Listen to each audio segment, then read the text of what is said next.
lobby with the 2MK team. This week we're looking at the other half of playing Dragon Ball FighterZ and things you may need to know to get the most out of your characters. So, this is a loser stays on East Coast lobby, US East Coast 2, ring match lobby 02, and the passcode for the lounge that you're seeing is 2717. You're looking for a hit standing outside of Kame house in that lobby.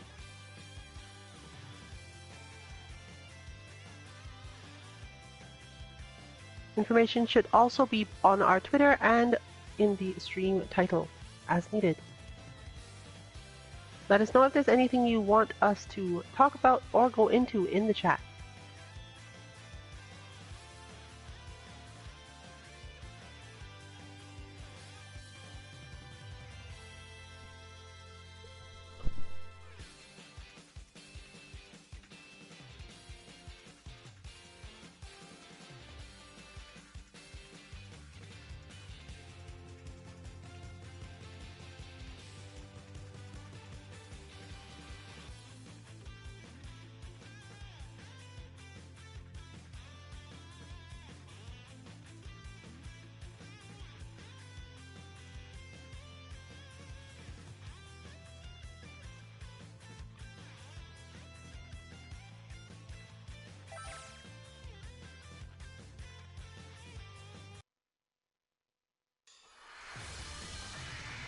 The battle's about to start. Good luck!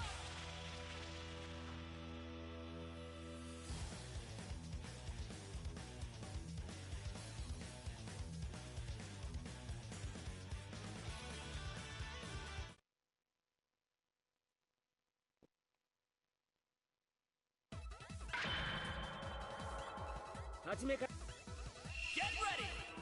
Fight!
Counter!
戦闘の勘が悪くなってるみたいだな。こりゃ修行のやり直しかな。危ねえ、油断しないように気をつけねえとな。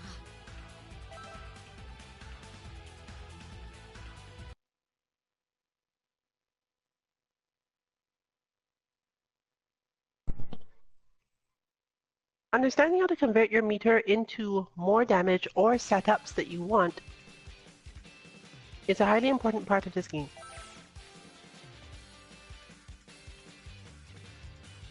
But above all, understanding when your meter should not be used for this, due to various other issues, also needs to be made as clear as possible.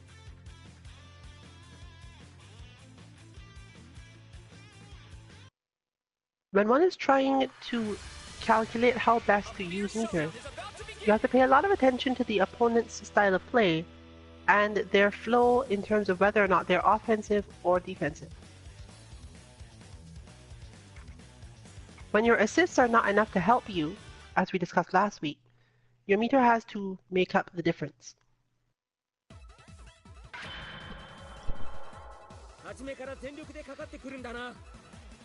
Ready? Let's go!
By understanding your opponent's tendencies in specific situations, you can know how much approximate payoff you will get for any use of meter that you actually do.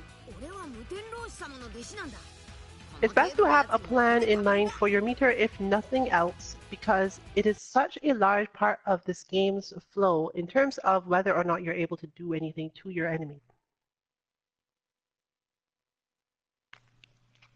Therefore, you should go into a match with a general idea of at least one situation that your meter will be used for. Considering the basics of adapting on the fly and using your meter for whatever seems to be best for, can be relatively difficult both for new players and in situations where your opponent is going to try to do something frustrating or tricky to make you use up your meter and then get an advantage by holding on to their own. While this game does have a lot of options in the neutral for clipping the opponent character and getting things, in order to keep them in that state once you've hit them, you tend to need some meter usage.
スーパーサイヤ人ブルーだ。ビッグバンいきますよ。点数をつけ。大丈夫ですか？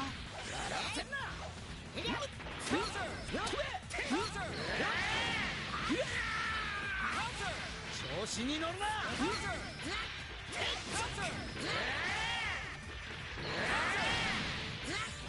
なめるなよ。こ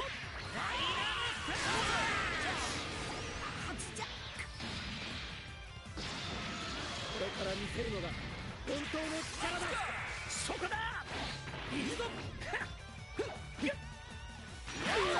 そこだ。こんなものか。まさに見切った。まさに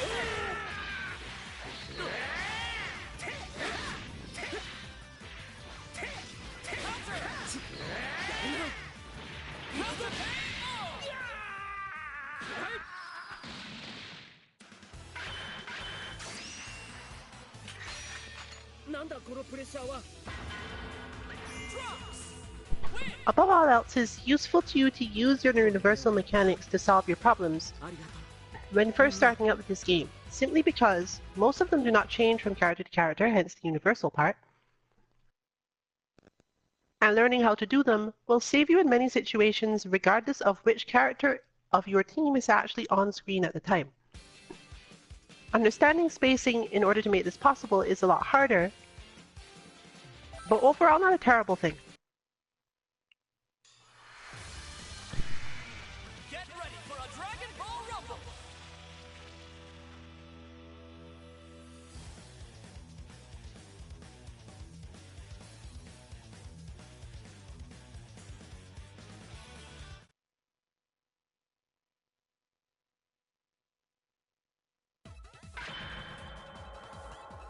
スーパーサイヤ人は孫悟空さん一人じゃない。ここにもいたということだ。」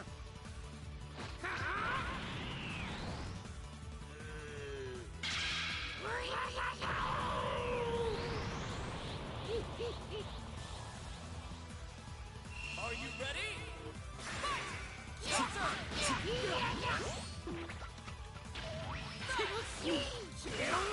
交代できますか。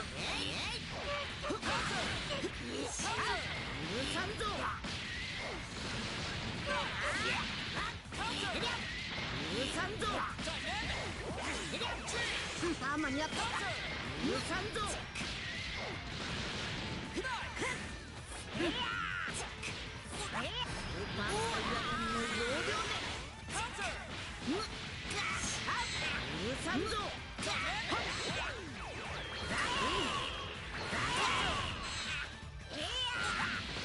どうした？いや、本気でいくぞ。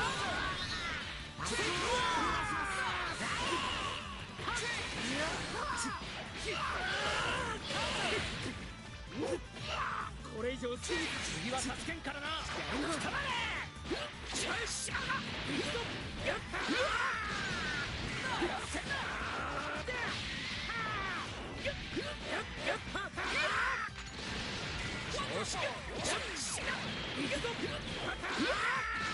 わらせてやる。貴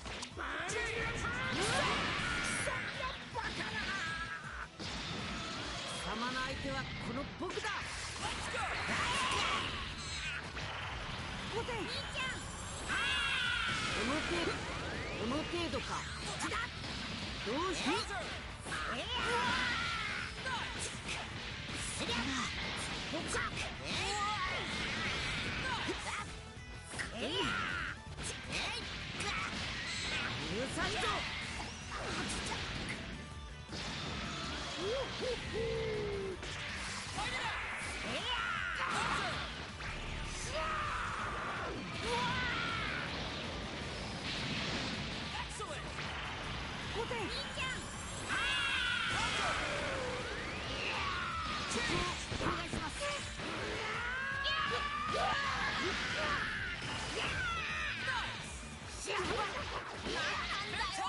任せてください。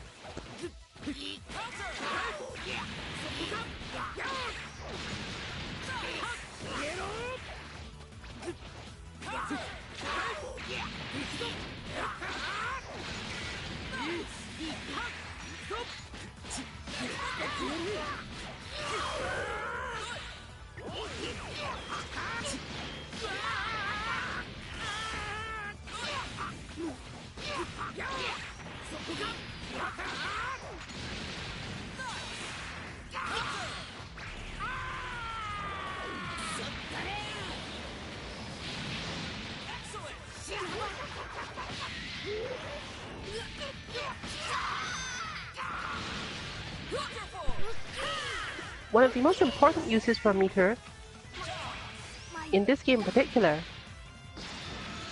is something that may be less familiar if you're coming from other games.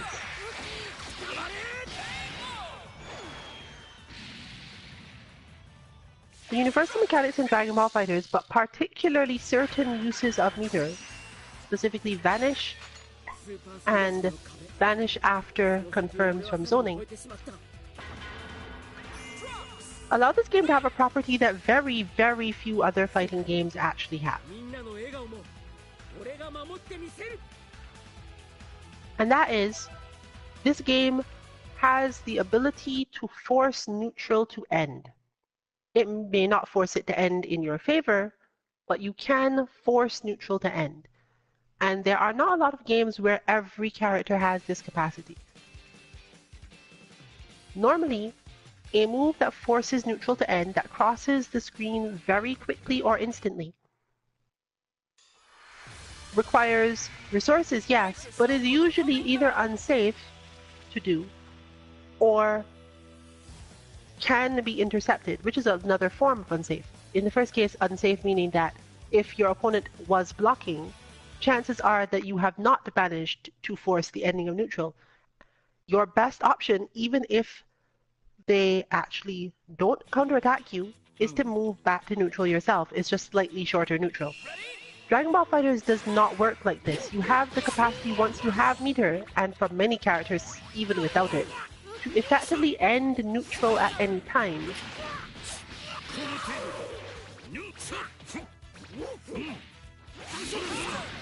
The only reason this does not end up being overpowered is because if you do it wrong, then you're the one that ends up at disadvantage. That is a common idea, a common concept, that you can simply do moves that aren't safe. But it is less common for basically a full screen projectile style move to instantly lead to the end of neutral.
It is because of this that in Dragon Ball FighterZ, putting your opponent on the defensive at the other end of the screen is not actually as disadvantageous to you as in most other games.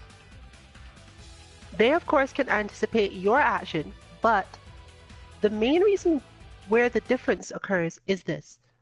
The character who is attacking from the other side of the screen can confirm into their vanish and into some combos most of the time.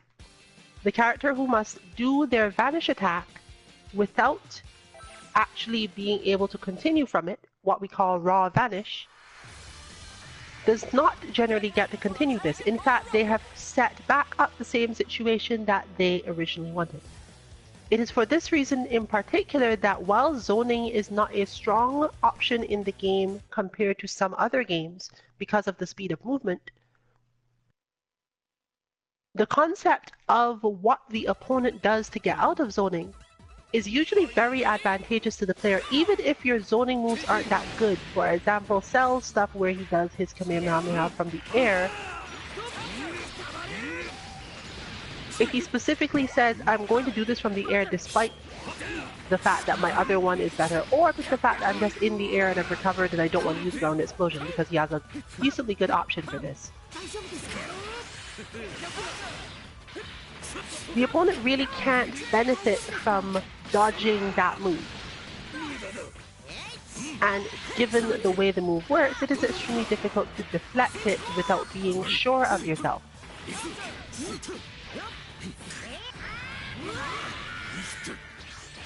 Therefore, while there are always times to use your raw vanish to get an advantage, you should generally try to make sure not to do this as much on characters who don't have good zoning.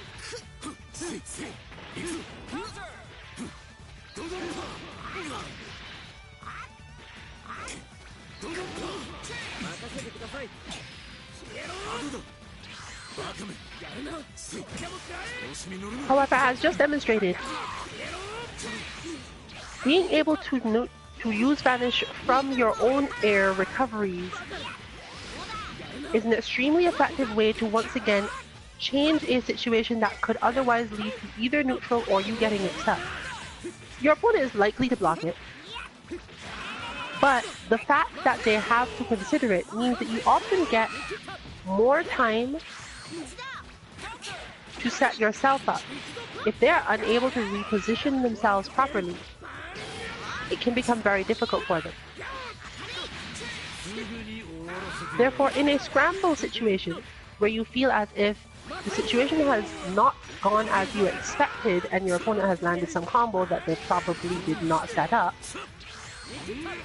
it can be very good for you to vanish out of the recovery of that combo, because most characters are not quite ready at that moment to deal with the vanish. They are busy repositioning themselves to get more pressure or back to a good defensive position if they're not in the mood for continuing their pressure. However, vanish is what we call a left-right mix-up.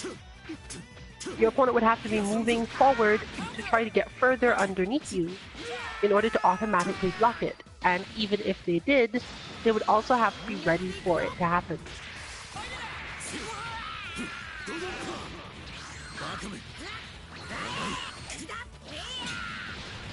Understanding therefore where you want to use your own vanish is a relatively important part of this game's setup.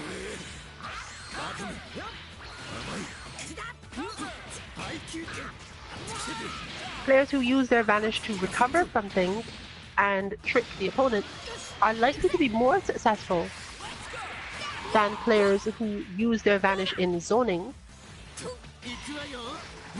And in turn, those players are often going to be more successful than players who use their vanish to try to avoid opponents' attacks. This is balanced around the fact that the vanish will not get you a setup on its own when used without any other options.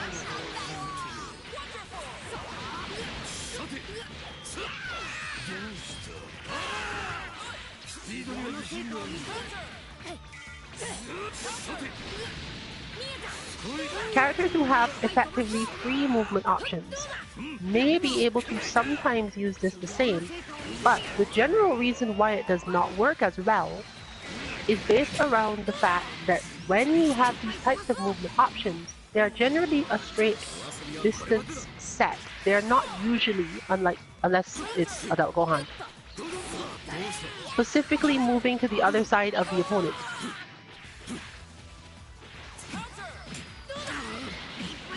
Part of what makes that character so strong in the eyes of many is that he has this option without any meter. Cell does as well, and there are at least 4 other characters who have the capacity to quickly move from the position they're in to another but usually the position that they will end up at is set and not based on the opponent's spacing. いくら一緒に戦ってもやっぱり僕はお前を味方だとは思えない。 Getting this done in a way that will actually confuse the opponent normally requires that you also use the vanish along with it. Failing to use both leads to the other move often being less effective than it could have been. So for characters like Cell, to some extent Frieza and Goku Black, who have the ability to disappear, but when reappearing, would reappear in a set position, using a relatively large amount of their meter on vanishes to mix up your opponent can be quite powerful. This is because of the fact that when you are trying to change the neutral situation to get in on your opponent quickly in a way that they cannot react to from the other side of the screen, most people consider, well, you can't do that, you can only vanish, I'm not in much danger. But if you made them react to your vanishing because you've used the other vanish version, the one that will bring you closer in front of them, they generally have to take more actions to make sure that things are safe and they get caught by the other vanish.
There you see the demonstration of the strength of adult Gohan's ability to cross the screen. Even though this move is not actually that strong, the way to beat it is counterintuitive to many fighting game players. It is very similar to the double crouching attack into jump that you see in Street Fighter and King of Fighters. The best and safest way to get away from that move is to move forward.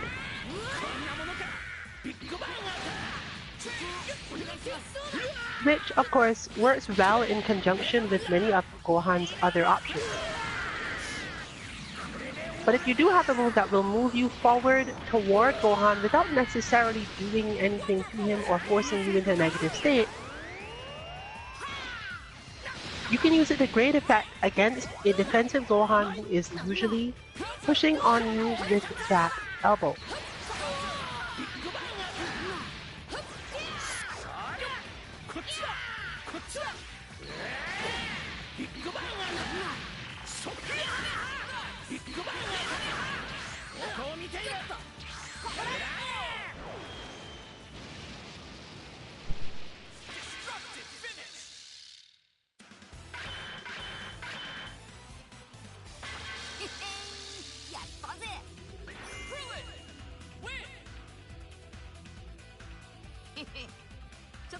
間になったかな。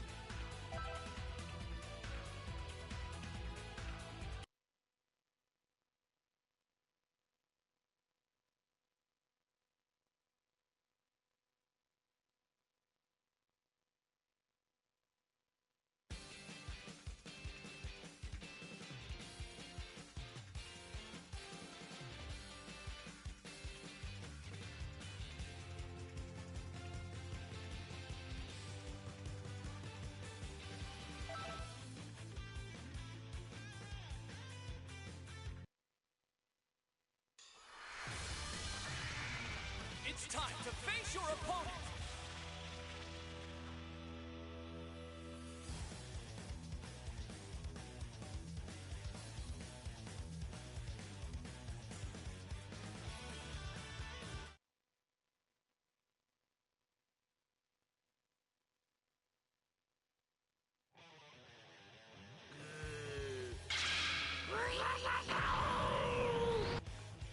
Are you ready? Let's go!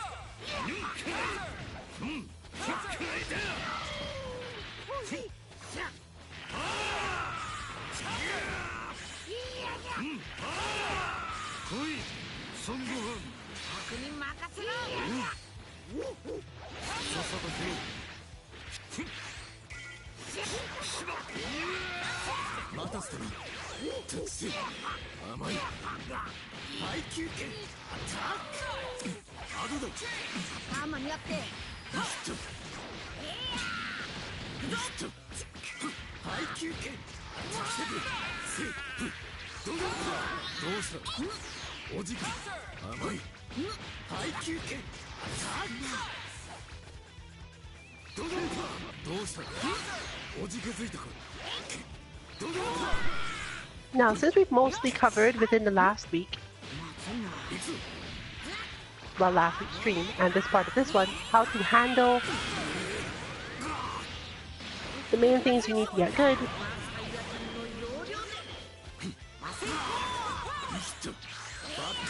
We're going to be moving on this week into more advanced tactics.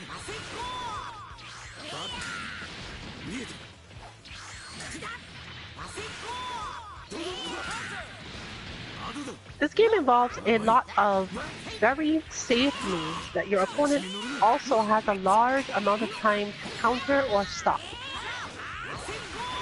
This is by design. The producer Hiroki has told us that her intention was to make a game where people would feel okay and safe trying out moves, and the moves themselves would not be too unsafe once you actually found the right time to hit with them, even if your opponents kept up their defense constantly. What the game does have is two very good mechanics for helping you deal with incoming attacks. The first is a relatively large amount of invincibility on certain types of counter. If your opponent is coming in from the air and you do your crouching heavy, chances are you're going to win out. Your timing might be off, but it's not generally going to be because of any interaction between the hitboxes of your moves and anything else.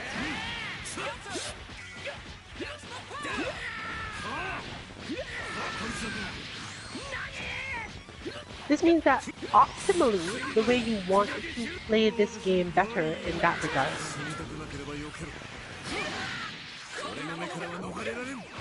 is to anticipate your opponent's actions and counter them.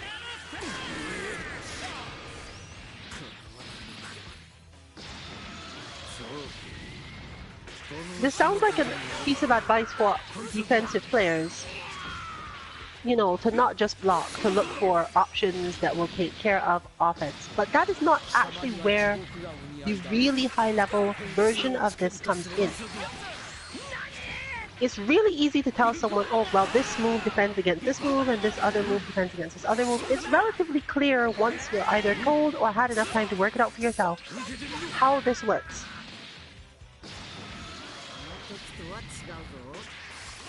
To move to the next level in Dragon Ball FighterZ, you need a little bit more than that. You need to go from the other side.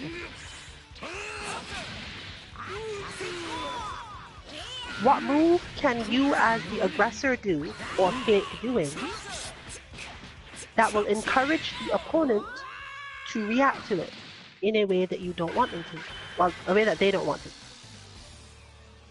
つまらんな。あっけない幕切どうしたのだ。さっきまでの勢いは笑えよ。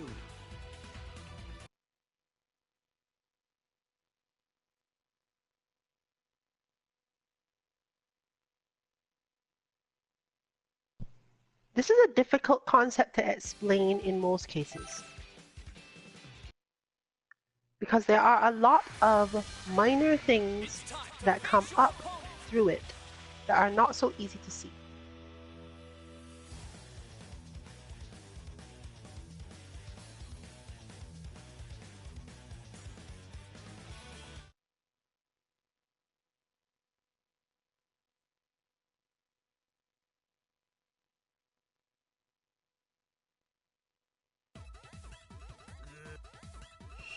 When you are facing an opponent whose moves reach relatively far, that opponent is generally more likely to be comfortable using those moves to stop you from approaching them head-on on the ground.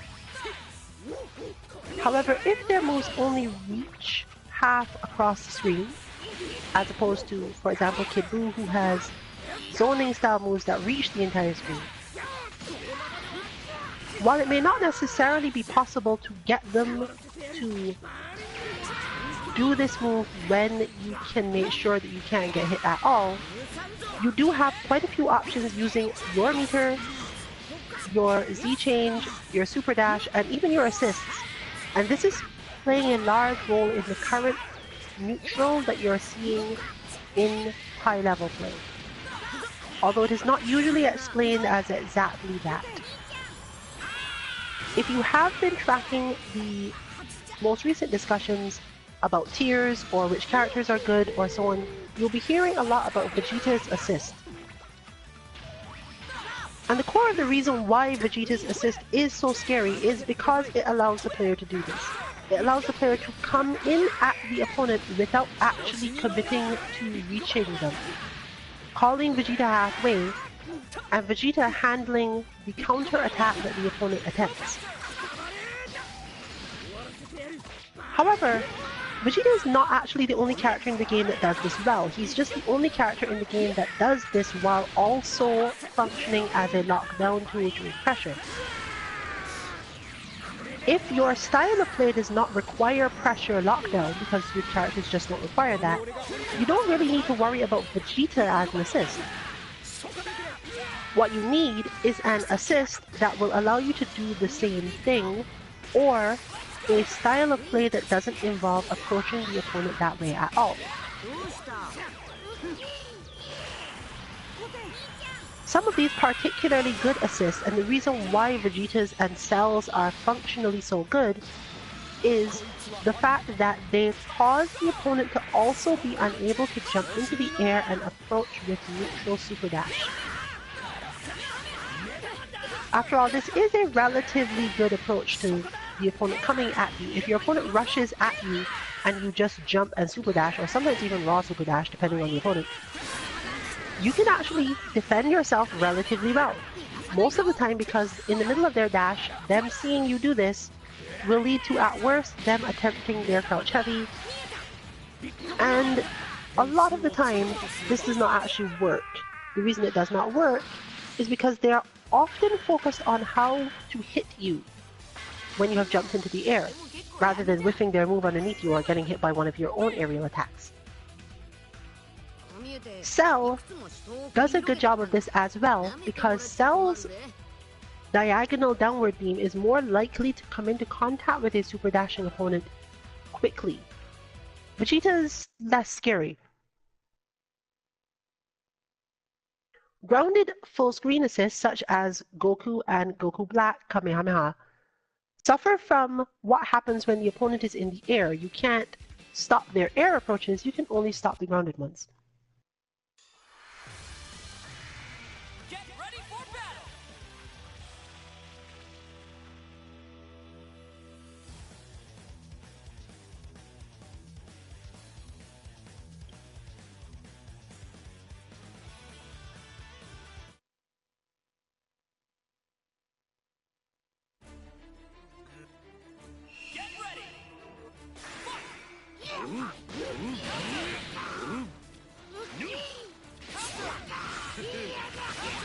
In Rune Siren's team, on the left, the synergy is slightly different. Because our characters are generally not worried about how to close distance, the fact that the assists do not do a particularly job of covering this or creating the mix-up on approach is generally fine.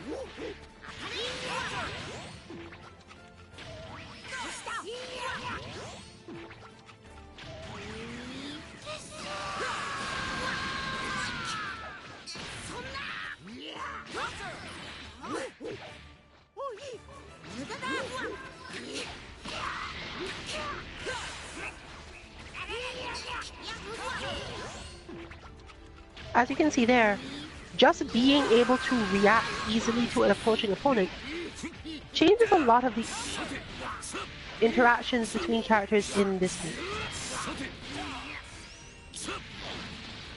One of the bigger results of this, though, is that in order to make sure that you do not get yourself into these situations, you sometimes have to dash forward when you have just recovered from a scramble.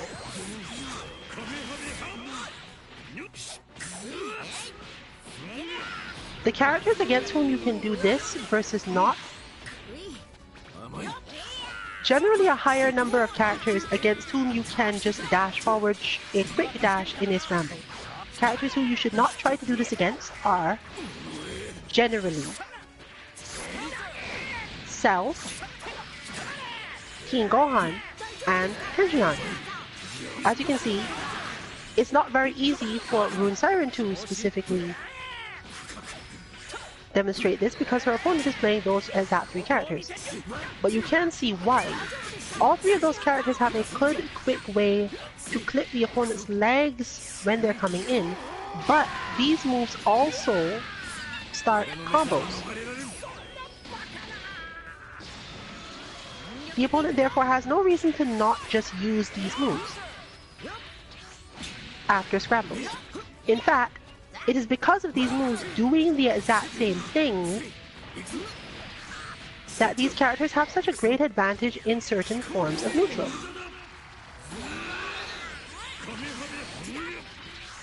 This team is phenomenally strong at the point where the scramble has led to them not knowing what to do, but be slightly further apart than most. They have a forward moving attack that will also hit the opponent low and move them out of the way of other things. The moves that specifically counter this are not easy to come by.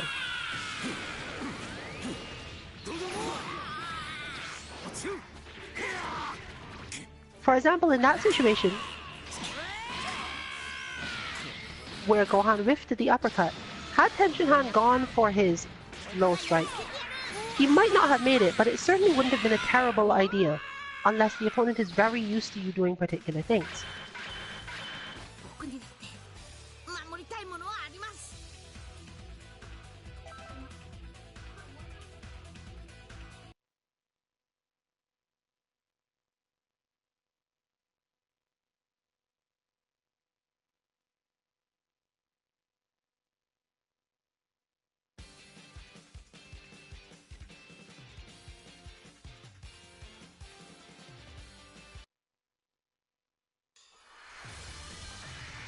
It's time to face your opponent!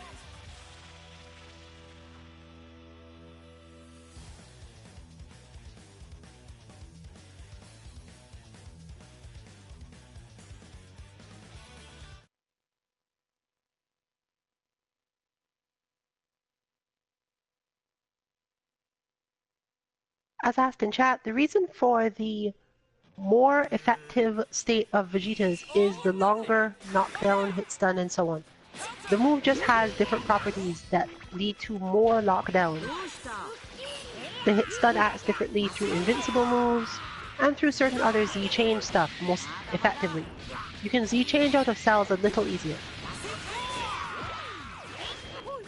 It's therefore particularly good for locking down in the corner.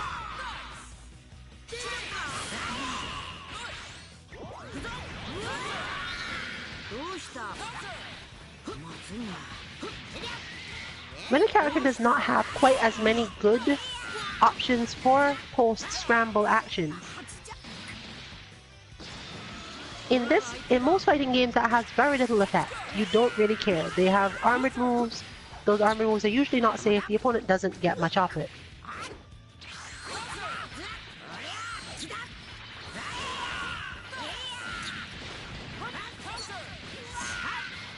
But against Adult Gohan as a large example, you can see here that if you took an action on your scramble wake up that took you forward rather than backward, a lot of what Gohan does will just miss you.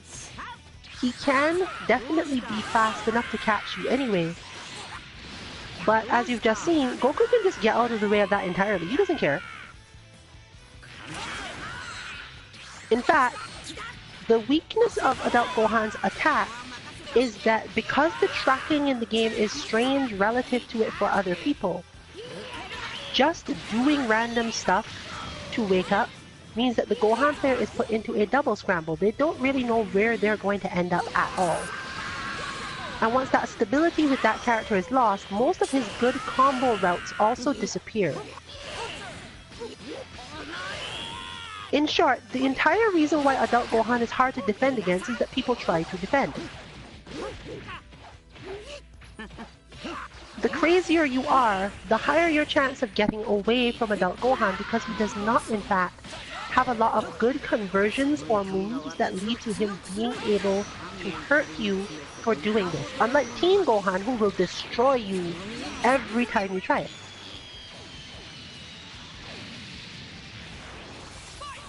So at mid-level base advice, when Gohan is trying to get pressure on you or flip you in neutral with things, rather than staying where you are, use whatever moves you have that will push you out of your current position. It will disrupt Gohan's tracking, it will cause him to raise the move, and even if you get hit, the chances that it led to anything too terrible are very small.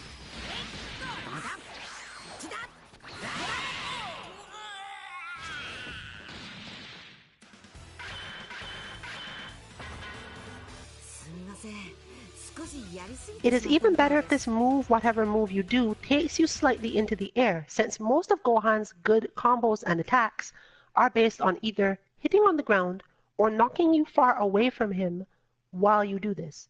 Therefore, you have put yourself in a situation where you can take a small amount of damage from a Gohan who is determined to stay in that situation and put yourself back in neutral for the cost of a little health. If Gohan is absolutely determined to get damage, you will note that his auto combo is terrible at catching people who have just gone into the air very slightly. Forcing him to do things like attempt to continue scramble situations with his uppercut, which is generally also bad. You can almost entirely negate Adult Gohan's pressure by simply using whatever move your character has that moves them forward. If your move does not move you forward in a way that moves your hitbox, this may not work for you. But as a generality, he's not that threatening until he gets you to the corner, and you can prevent a lot of that.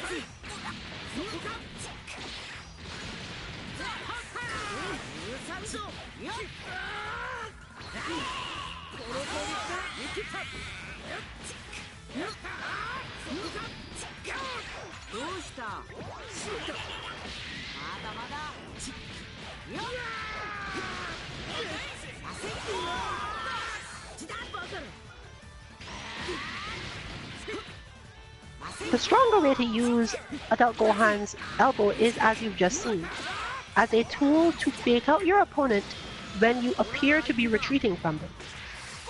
The opponent is much less likely to use any move that will in fact take them out of the way of your attack, but because Gohan does basically vanish instantly, they're unable to launch any strong grounded attacks to catch you either.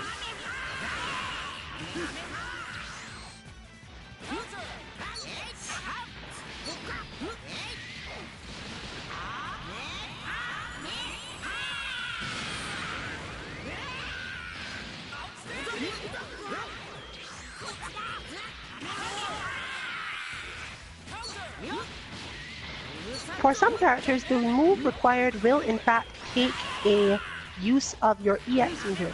Your general EX moves are done with your heavy button. This is often still worth it to you, since your other option was waiting until you got a better opportunity to use the meter to get out of the pressure anyway. You're just basically using it earlier and taking a smaller risk. And yes, in Adult Gohan's case, I will outright call it a smaller risk to do this.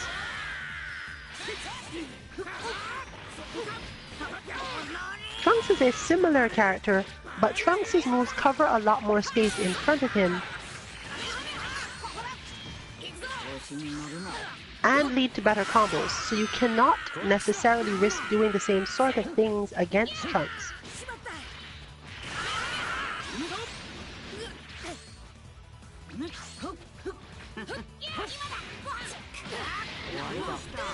However, Trunks is a character who you can use a lot of assist wake-up stuff against because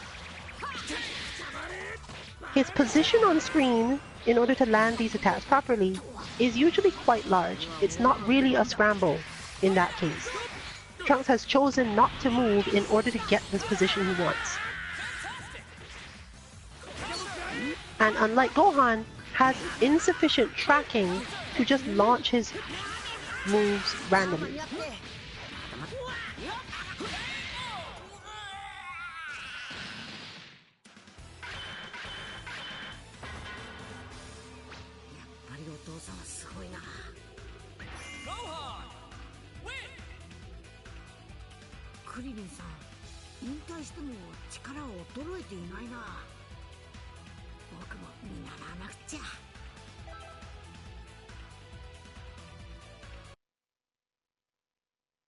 So for this week,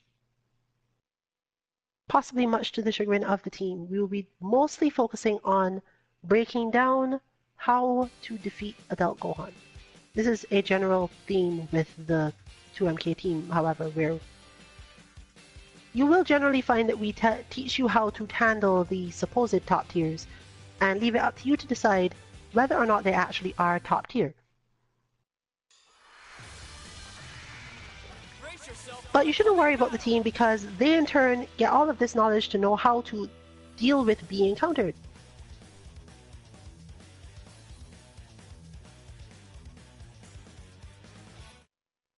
The good thing about this is that this works on basically all Adult Gohan players. Not because all of them play the same, but because there really isn't much else that Gohan can do. He seems very strong as a character until you recognize that it's relatively easy to move forward through his stuff.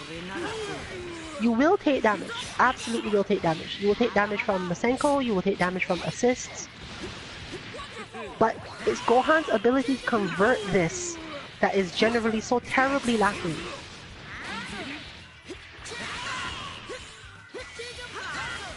As you can see, the damage taken from Adult Gohan hitting you with beams is so small that you might as well ignore it. Until you get close to death, you really don't care. And almost all of the time, the more you are willing to run into his attacks, until he gets enough meter to convert into something big, which is not even that big in itself. You get to recharge your assists, you get to continue playing neutral, you get to not have to bother with footsies. You have a ton of options that come with just being brave enough to go straight at the face of Gohan. It's even lore-wise accurate. Gohan tends to lose when he gets overconfident. And when people do unexpected things against him.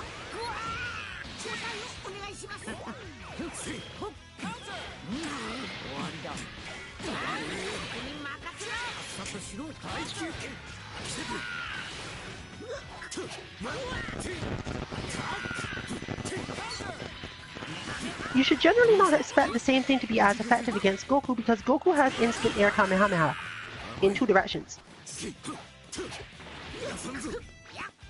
If he really wants to clip you, he probably can.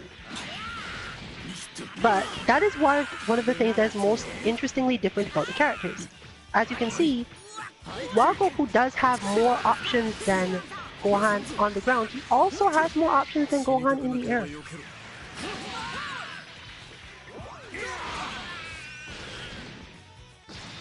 The simple fact that adult Gohan basically has no attack that actually aims downwards means that he cannot generally avoid the opponent's attack and launch his own at the same time.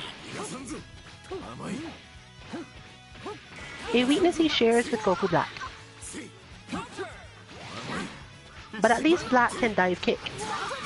Even though this is not necessarily the best option in a lot of these situations, he at least has the option.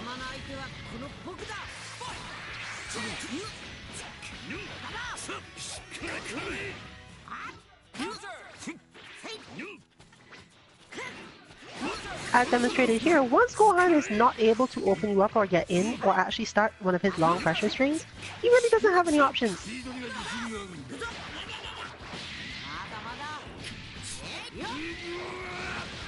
Fortunately, he can always use his meter to do his power-up super, which stops nearly everything and is useful to him, but it doesn't necessarily do that much damage either.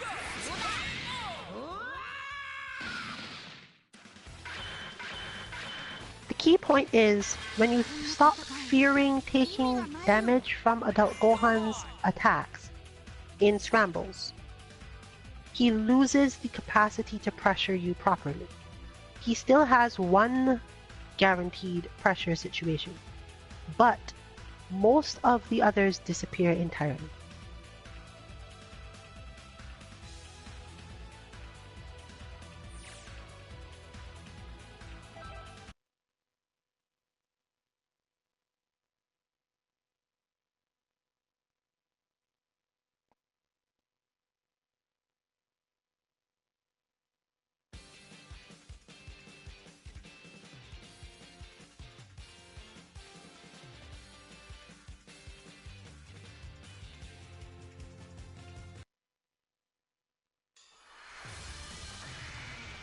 Brace yourself for the coming battle!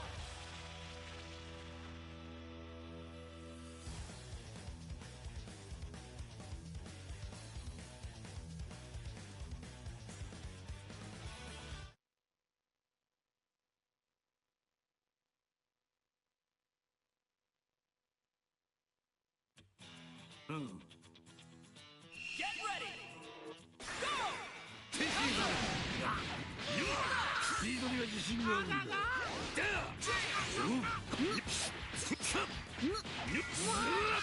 Based on that, we're also going to show a different form of contrast.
There's this relative limitation in Gohan's, let's call them defensive options, even though they are technically scramble options and they are not generally the same thing.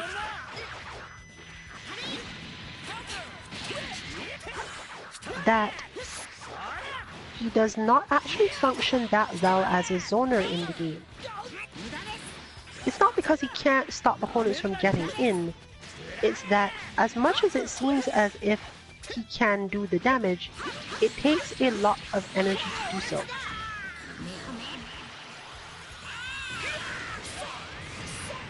The amount of energy that one puts into zoning with adult Gohan does not generally suit the playstyle of someone who is dedicated to the mindset of zoning. If you like Adult Gohan as a character and just happen to have a somewhat zoning style, you probably didn't put him as point in the first place.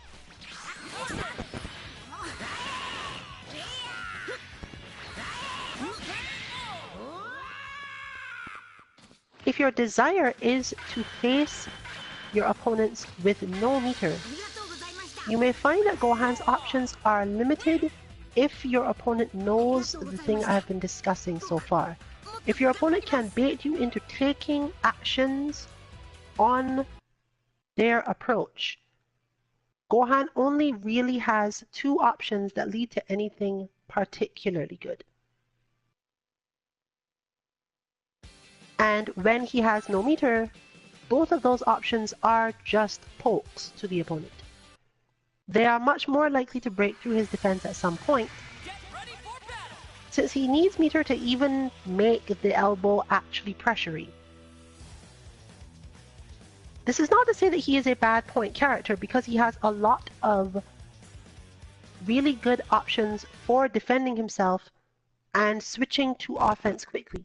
Switching back and forth between offense and defense quickly is something that he can do. But you just have to be a generally frustrating or twitchy style player to make playing Adult Gohan on point a really good idea.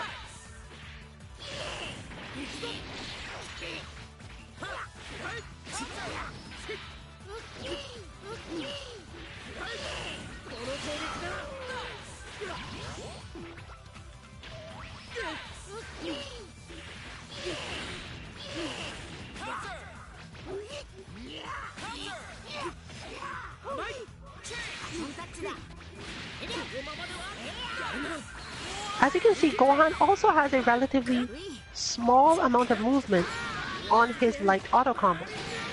And the second hit of it, at least in my opinion, seems a little slower than most other characters, relative to the distance he moved and how much he put himself in danger by ripping the first hit. So he also doesn't really gain the capacity to do that as a counter to the scramble. See right there, the skill required to convert that into damage without getting yourself hurt by going back to neutral is much higher than most people you will find online, as some would call it, tier whoring this character, are likely to even have. You can just catch them off guard precisely because of that situation.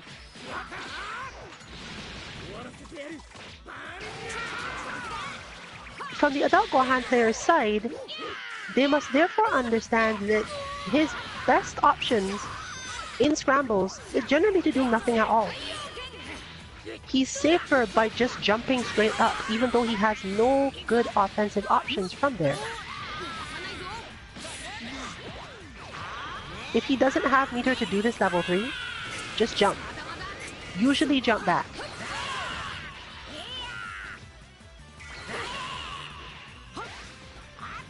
And that is why he has that. That is the point at which Adult Gohan becomes a zoner. The one counter to the thing I'm discussing is for Gohan to not attempt to pressure at all and just hit special. Throw out a key blast. Make the opponent a little miserable. The reason this is good is not because it does any more damage than doing a regular beam or his Ki attack or pretty much anything else. It is because the opponent has no options that will absolutely reach him or take him off guard. They will just take damage, and Gohan gets to keep up his zoning. If your wish is to play Adult Gohan as a zoner or as half and half, your general aim should be to hit that after your pressure. And when you've gotten your opponent used to blocking because you're likely to hit it, then you can go for other things.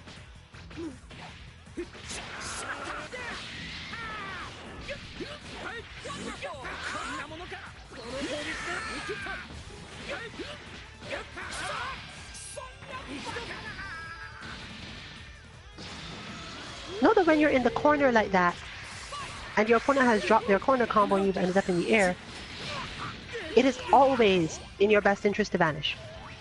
Because you are falling so far that your opponent cannot tell exactly when you will vanish, and most of the time the tracking on their moves does not help them at all. The only character who I know who can absolutely 100% be sure to hurt you if you vanish at that timing is Kid Buu.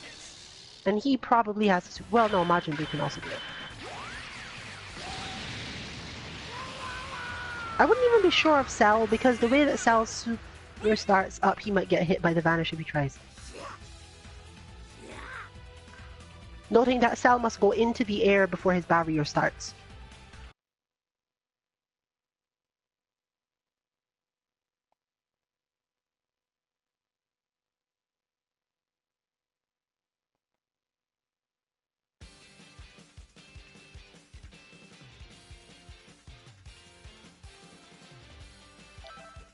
But let's shift our demonstration to how zoning is done on a character who is described as a zoner but doesn't play like a traditional zoner at all, really.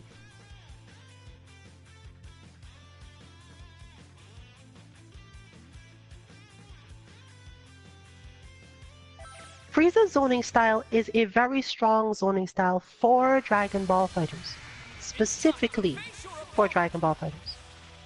He can be an extremely strong zoner when he's on point, because Frieza's moves move Frieza out of the way of most other people's attacks, requiring them to vanish to get to him. But, as we've discussed before, raw vanish doesn't really hurt.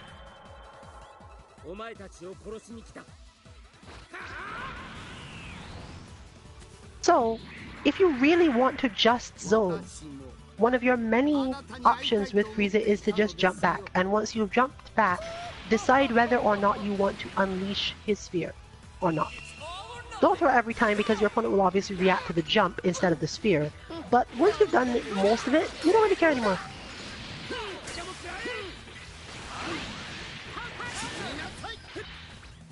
Your opponents are completely helpless against what exactly Frieza will do. He can jump back a long distance, he can jump back a short distance.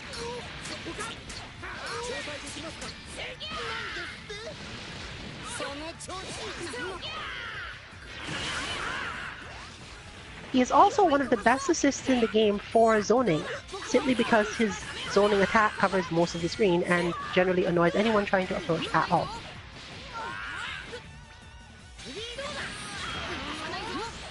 In fact, your only problem is that it does not hit too close, but you can probably manage that yourself.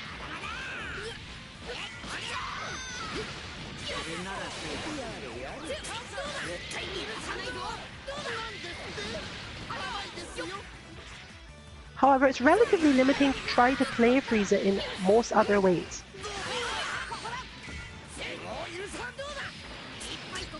You have to have a lot of concept of when to move out of the way of things, because even though this is a character that I personally have played quite often, the reason that Frieza works, whereas for my other characters I need counters, is because I have a lot of experience in this sort of game with moves that are meant to purely get me out of the way.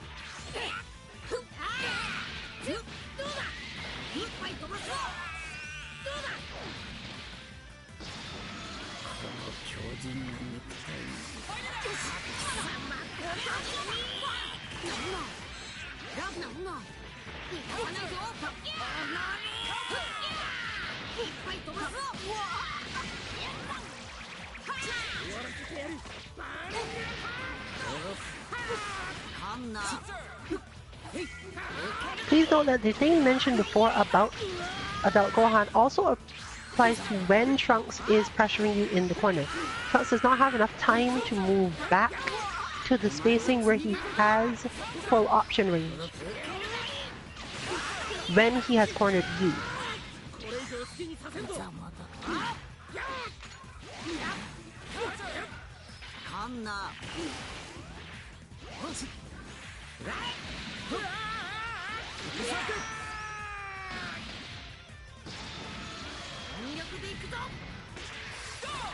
Goku Black's concept of how to play neutral is actually completely different. As you can see here, it is mostly that he can stay at what is generally an optimal range for zoning, while having a relatively large set of options in terms of quickly reaching the opponent. As you can see, that is basically an armored move when it comes to dealing with other people's stuff. He goes straight through a lot of other people's zoning tools.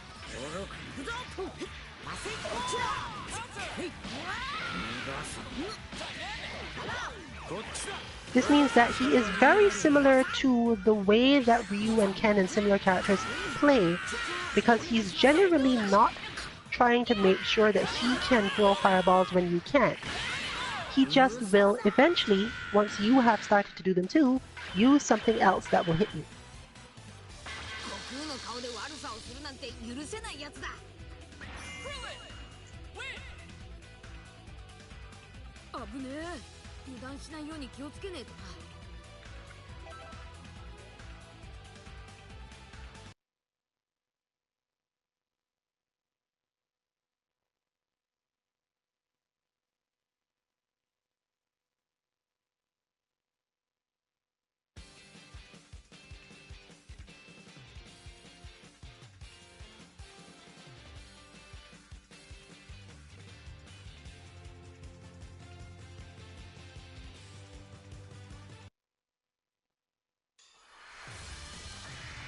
Get ready for a Dragon Ball Rumble!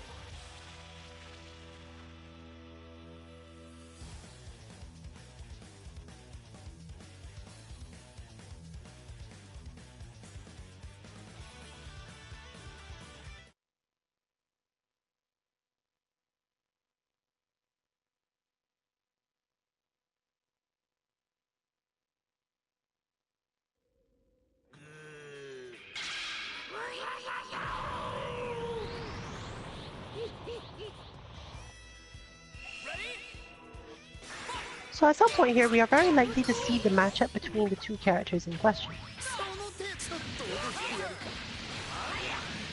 Since Frieza can throw his orb from anywhere in the air, you can't be sure that you're going to be safe trying to launch any attacks at him at all. He can simply spend most of the match above ground, and you really can't do that much about it. You have to wait for him to come back down. But since Frieza is able to do more moves in the air after his sphere, he really doesn't care in any way.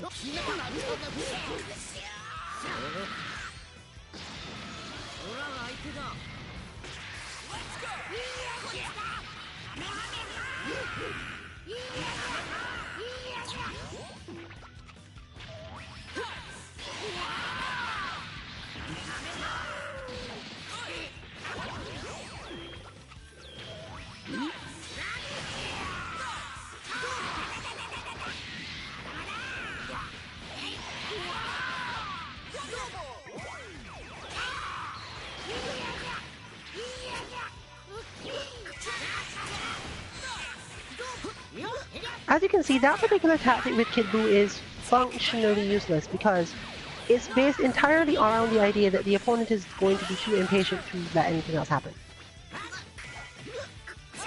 While the move is not specifically punishable, eventually, if the opponent has managed to either get the life lead off you at all,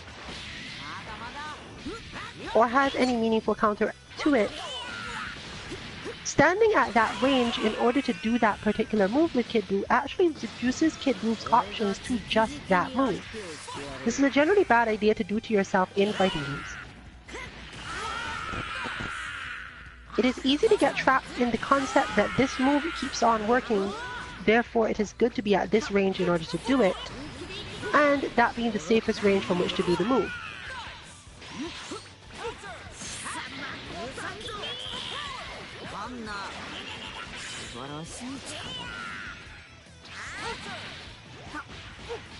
This is also a trap that's easy to fall into with Adult Gohan.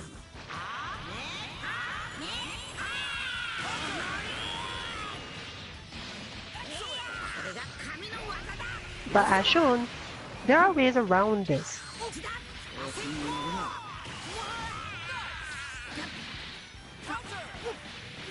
Therefore, overly aggressive adult Gohan players will normally get dismantled by anyone else simply because they will hit a plateau in their play where the opponent is no longer caught by this sort of basic attack string. 僕を吸収するつもりではないようだけど、なぜ僕の味方をするんだ？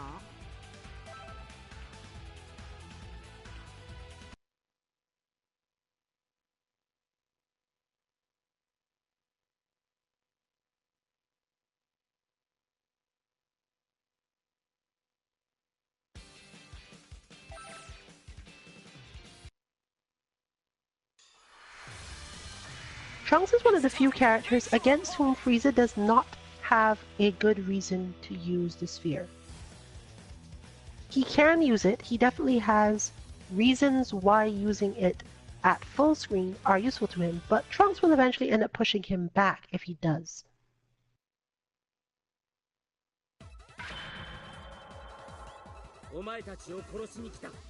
Frieza's better option is just to make everything explode.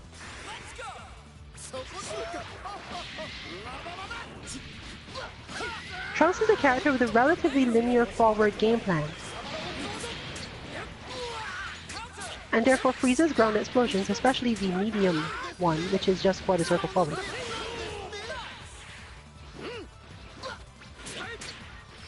what's it back?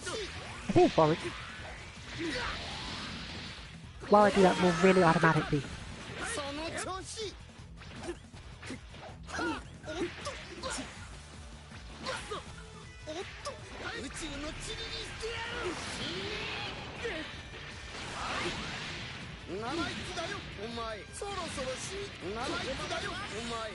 Trunks is extremely susceptible to this move because it has such a high hitbox that he cannot easily evade it the way he does for other beams for other characters. Granted, the fact that it's not a beam helps a lot in terms of avoiding it by spacing, but it doesn't really solve the problem.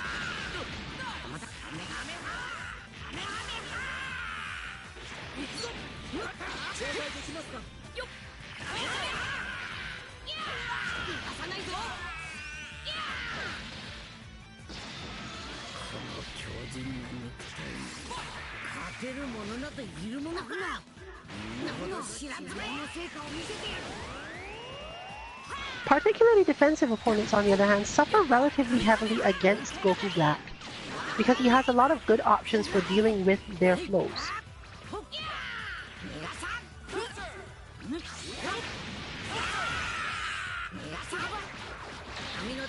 For example, at Dragon Rush range, he also has a strong capacity to use the command grab Kamehameha, which means he can end some block strings with it when the opponent has become too defensive.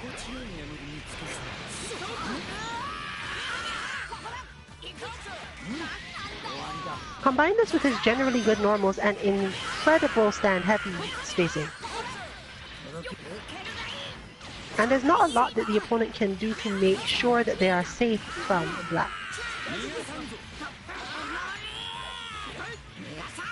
He also has a strong capacity to use the command grab Kamehameha after a vanish when other people are generally expecting a return to neutral.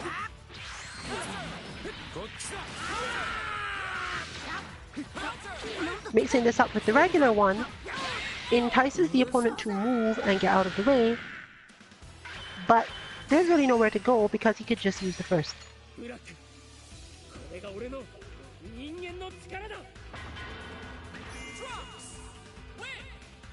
He ends up being a relatively technical character in terms of how to think about the game.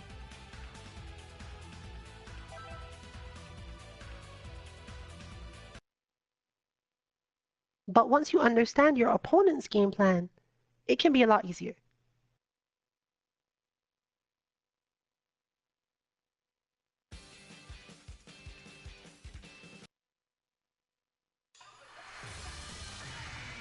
Brace yourself for the coming battle!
As you can see, Frieza's long normals and semi-specials, I guess that's the best way to call them, command normals,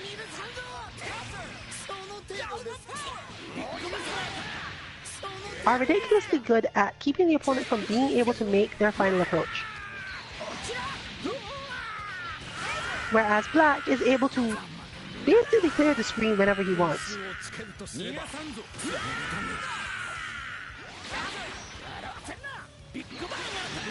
And that move is not necessarily going to hit, but is effectively armored. You don't have to fear an opponent who's decided, I'm throwing out zoning moves now.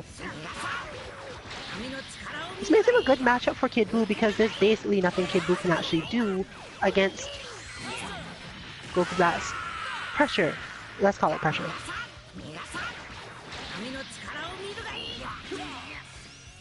Once Kid Buu has pressured Goku Black, the situation turns, but he's very stressed in terms of winning in neutral.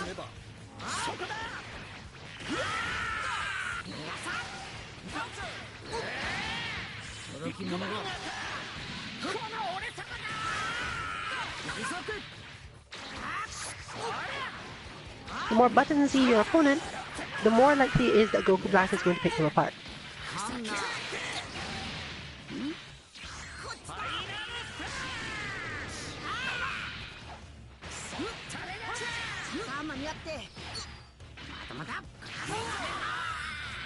And as you can see, Goku is also very resistant to the whole Gohan pressure thing, simply by doing pretty much any move on his scramble wake up.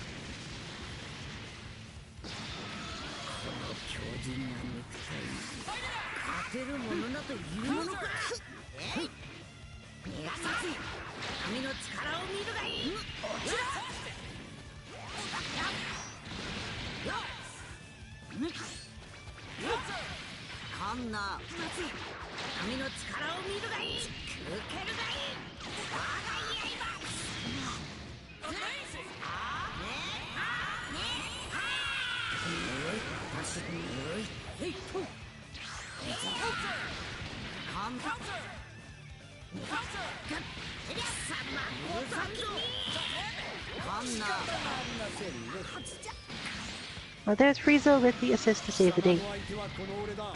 As mentioned before, no meter was left. Frieza was the only thing left able to throw out that sort of attack in that time, and yet was completely successful.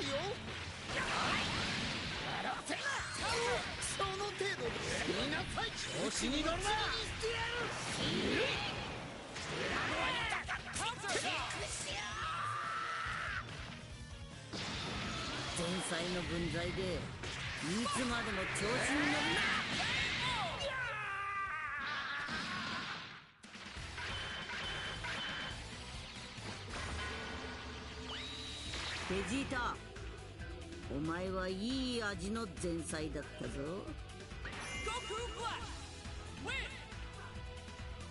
俺の体が求めるものはお前の助けではない。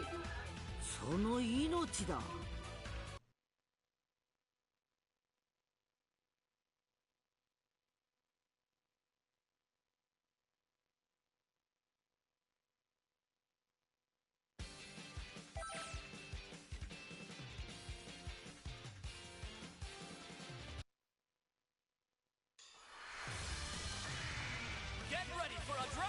So now we look back at the more standard form of the game.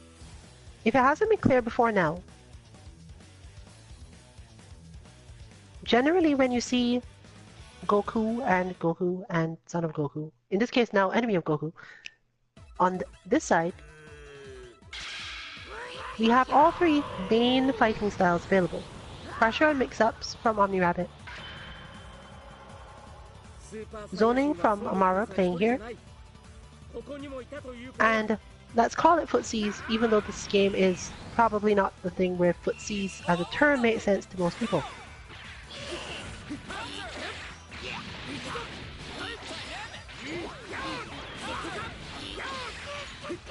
Therefore, on a macro level, we can start to look at how each of these things interacts with the other. The mix-up style player finds themselves somewhat disadvantaged against the footsie player because once they get thrown back out, it's hard to get back to winning in neutral. But you can't play footsies when your opponent is right in front of your face, so the result when it shifts is also the opposite.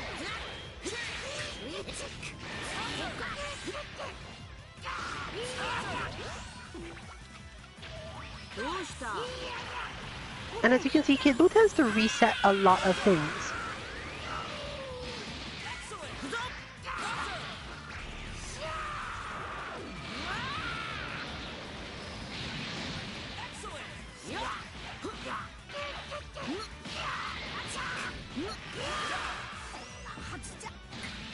Defending against Kid Buu's footsies with non-zoning characters is usually quite difficult because there's no specific way to get in on him.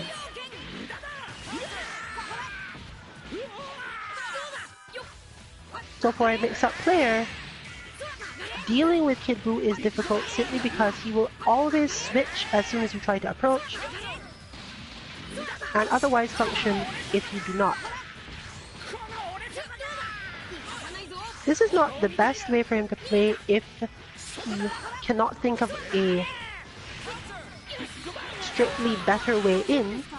It might be better to just keep quiet a little bit sometimes, but it certainly keeps your opponent locked down and frustrated enough that the sort of mix-up player that wants to get in all the time may find themselves at a disadvantage simply because they can't wait long enough to get through Buu's attacks.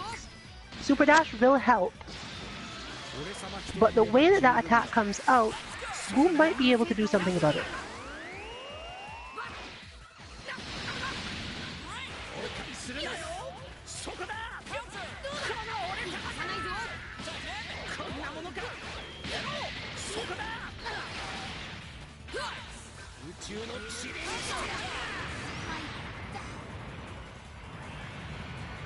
Similarly, footsie characters can, as you now see, just play footsies with level 3 super because knowing that the opponent's approach to you getting close to them on wake up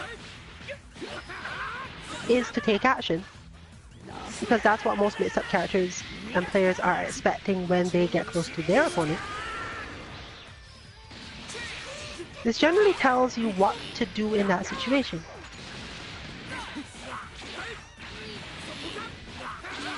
The mix-up player is both expecting and hoping that you hit buttons or do something that falls prey to their mix-up. What they're therefore not expecting is for you to do a big invincible move of your own on the approach to them. They're often very aware of everything that can be done at certain ranges,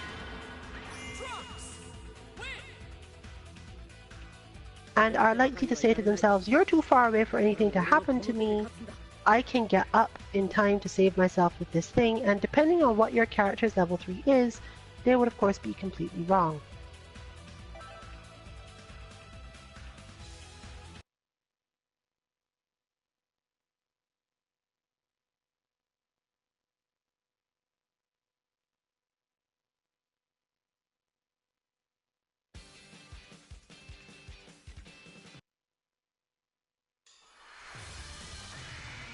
Time to begin the match.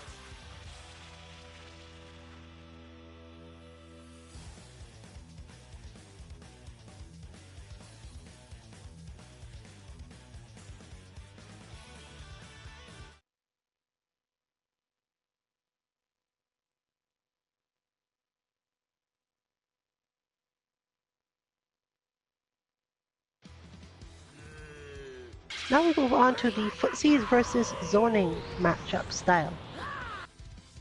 Get ready. Let's go. Playing zoning versus a footsie player is usually easy if you play defensively enough. Because a footsie player's general aim is to put themselves in the right position. Therefore, it does not make sense to respond to them taking actions. You need to respond to them moving.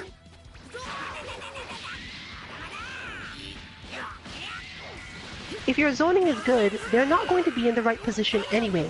They can't take any action. For example, in the Kid Buu case, just hitting that attack from long range, or that attack, do basically nothing to Goku. He doesn't care at all. He can just block all day and nothing will happen to it.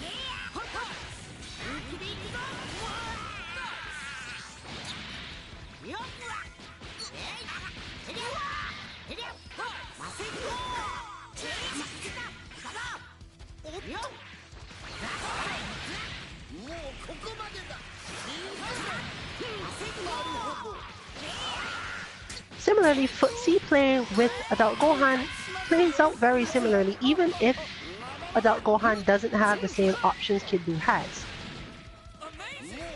There's a lot of time you can spend in this matchup just blocking.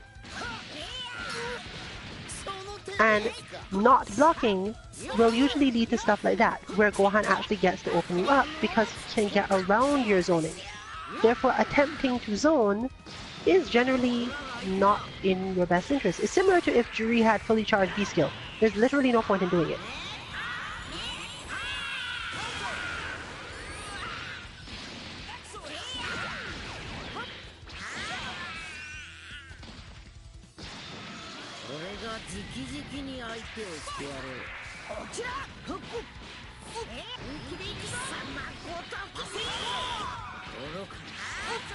As you can see, every movement here on Goku Black's part that is not waiting through the defense leads to mostly taking unnecessary damage.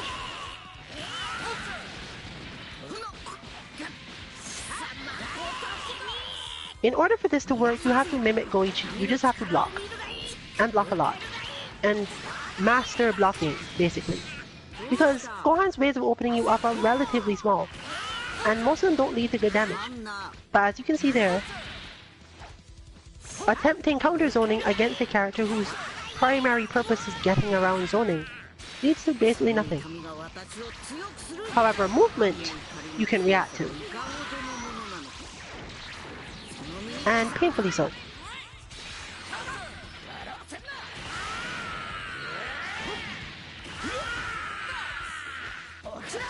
Learning how to watch for your opponent's movement rather than further actions, or simply doing things at the end of their actions because it is quote-unquote now your turn, is an important part of understanding the zoning versus footsies matchup. In Street Fighter we have Kata 22 and 21 to some extent available for you to see this. The footsie character, in this case Yu in Kata 22, is hitting buttons in response to zoning, but generally is hitting buttons that will allow them chances to do more things anyway. This is completely intentional. Time to begin the match. However, in the case where you're playing against the mix-up character, your aim is generally the opposite. A mix-up character movement is not generally meant to do anything in particular.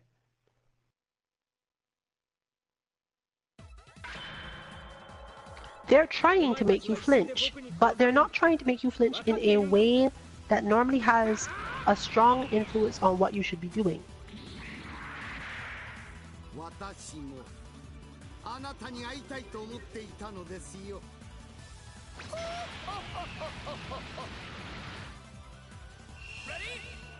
In that case, your movement becomes important more so than your defense.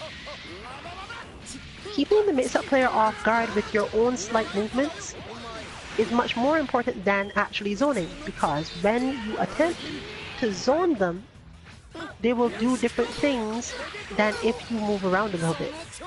If you move around a little bit without any direct intention, it's very likely that a mix-up player is going to twitch and get hurt by your reaction to their stuff. Of course, this requires that you are very on point with your characters, both in execution and understanding.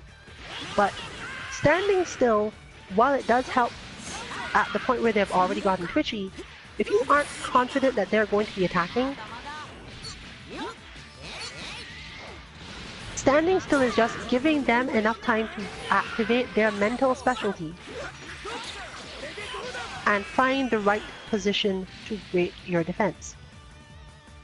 In the neutral, therefore, it is not actually a defensive tactic to block. Even against a character who has a move that could hit you from really far away, you don't benefit from this that much. But as just demonstrated, because blocking is generally quite fast, and if you are already in a mental state for blocking and are that type of player, defense can be just as strong when you're moving around as when you're not. Understanding when to give yourself that little bit of time to just wiggle about a bit and feel safer because of movement is important to me.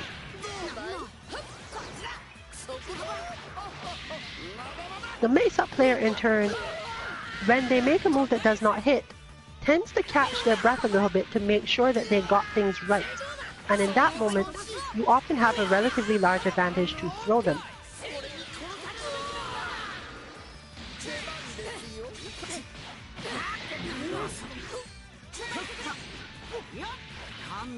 Whereas on the other hand, as you see here, the damage that gets converted into from the little bits of neutral when you do make a mistake and they do click you with something, it's almost always just like one raw move or the opponent clipping you with something. You spend a lot of time getting hit, but you don't spend much time getting hurt.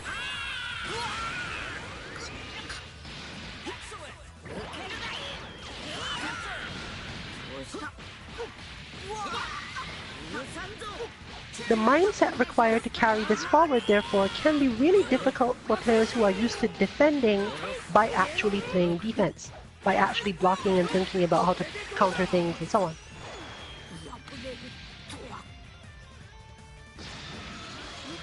Your aim when you're zoning is usually that your zoning character has a really good way of dealing with people attacking them. Usually very quickly dealing with people attacking them.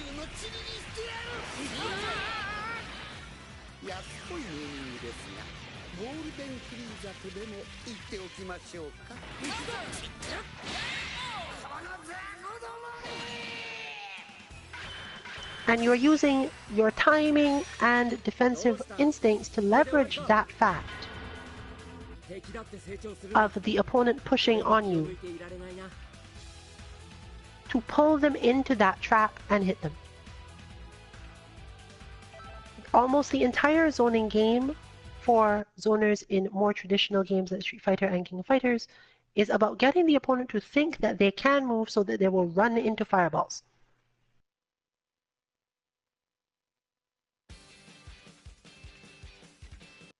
A defensive counter zoner will never get into this situation.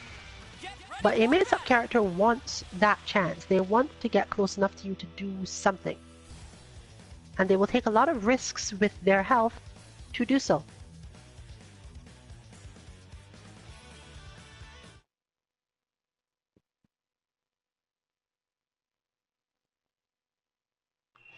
But we are back to footsies versus zoning. As demonstrated there, Frieza does have options against Boo's stuff. And once Boo is at that range, once again, there's very little that he can actually do other than keep on throwing out the same move and hope Frieza moves.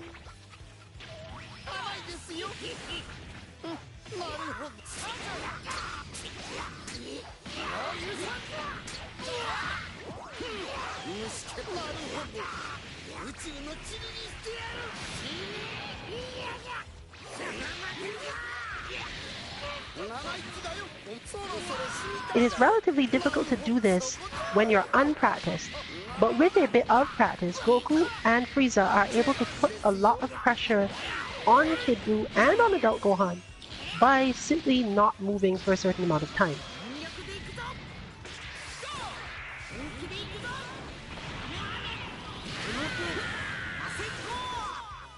As demonstrated, that level of reaction comes from instinct more so than anything else. And the raw vanish that occasionally solves the problem is just basically wasting meter for a hit worth of damage.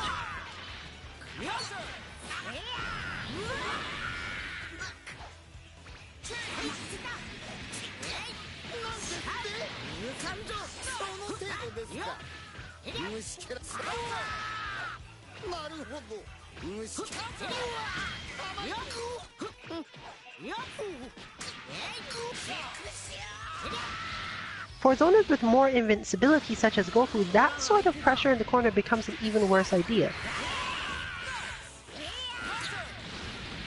Because eventually, you must stop long enough to worry about it. And Goku is an extremely powerful defensive character in this way because both his level 3, one of his other attacks, and his basic movement lead to you not being able to be sure which way to block, left or right.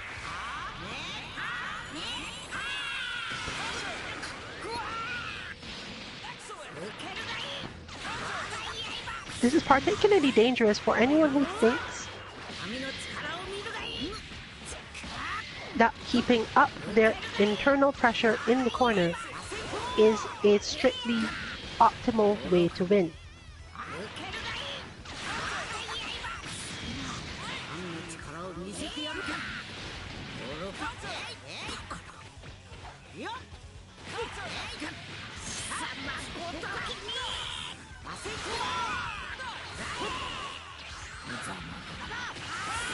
But as I've said, no, Gohan's tracking is actually way worse than you think.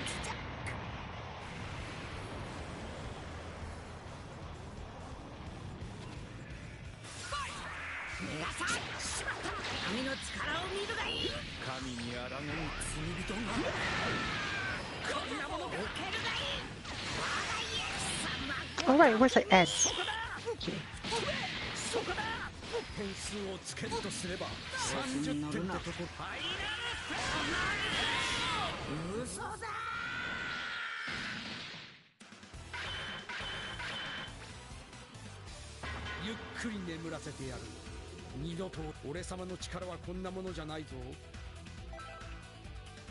Of course, we'll all hope that Jiren is added to this game because he will be the ultimate zoner.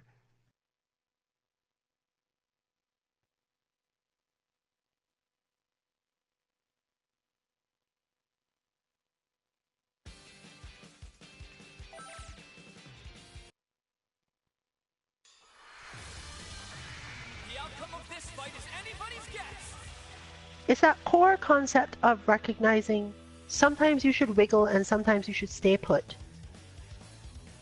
that makes fighting games feel volatile to a lot of beginners. It's difficult to identify which of your game plans to use against an opponent, especially when the opponent can just change at any time and make you feel uncomfortable. But for the most part, opponents don't change that much.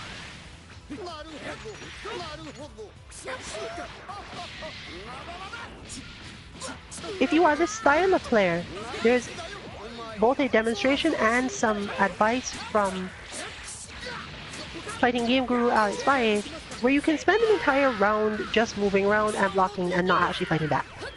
You can level up a lot of your defense that way, especially if you're willing to throw. If you're willing to throw, or in this game Dragon Rush, and just block, you can win entire matches off of just this, because your opponent wants to do things. In the case of a mix-up opponent, they want to take actions, and you can get around them by making them feel nervous, unnerved about the potential benefit of taking actions.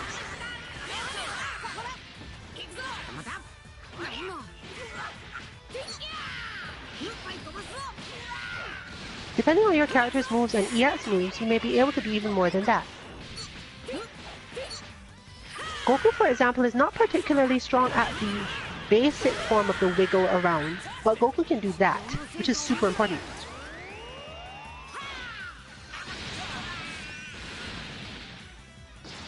Also, as a general note from our other teachings, you should generally expect that mix-up players are much more likely to wake up with buttons or super than anyone else. Not all the time, but as a general rule, they have a much higher tendency to do this because they're twitchy. So sometimes you just leave them alone on their wake up. Or you stand just out of range and shimmy them. Much more effective a lot of the time. Because they also don't tend to have as good an idea of their own spacing. You can get into a lot of situations where you think that they would respond to you attempting something, but they just don't. And the reason they don't is because they are not any more sure than you are of whether or not you're, in this case, Dragon Rush or Overhead or similar thing. They don't know if that's going to hit or not. So since they are not willing to risk sticking out a button, which oftentimes gets them caught by the thing that you're doing, you generally should not assume, oh, I whiffed, I'm going to die now. You should assume you whiffed, it's time to try something else.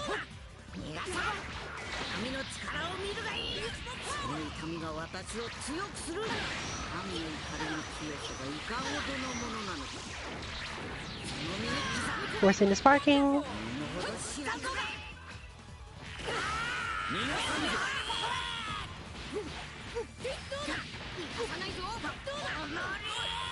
You can also go further, as has just been seen, and force situations in which your opponent can get damaged, but because you're in sparking, it doesn't matter.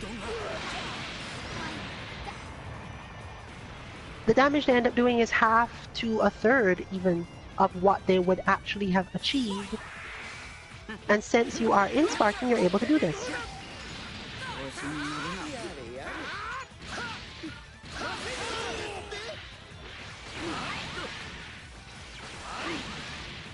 A little movement from Frieza can make Trunks extremely frustrated and lock down a lot of his good options.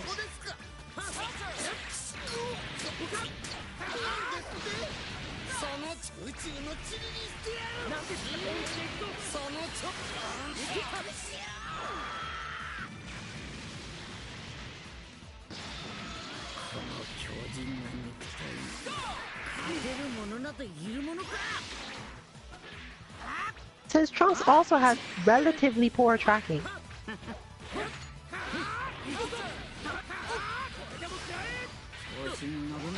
Goku Black's general movement speed can make it relatively difficult for him to do anything. The problem is that Goku Black is also not one who tends to leave himself in range to throw to take advantage of that defensiveness. When he does leave himself in range to throw, it is because he's done a relatively unsafe move.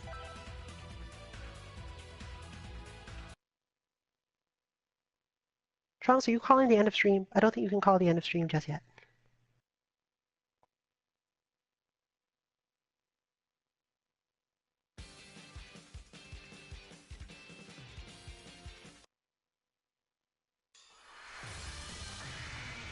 The outcome of this fight is anybody's guess.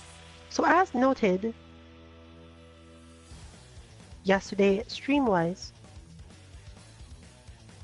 having a good team or good competition at your local, or even just a couple people you know online with vastly different fighting styles, can help you control the rate at which you get frustration in this game.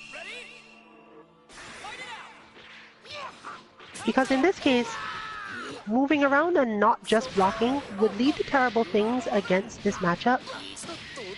But at least you'd have someone to remind you, you should probably just stand still. All this action is causing you to get hurt. When you're underconfident, block more. When you're confident and you feel you understand the situation, then take action against it. Footsie characters are actually generally relatively good at mix-ups in the situations where you don't feel confident. Because they're generally spacing themselves particularly well so that you don't get to do anything.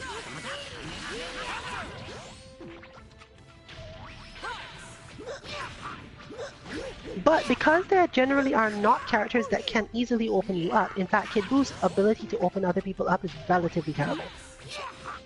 He can keep pressure going for literally entire rounds, but making you stop blocking is a different matter.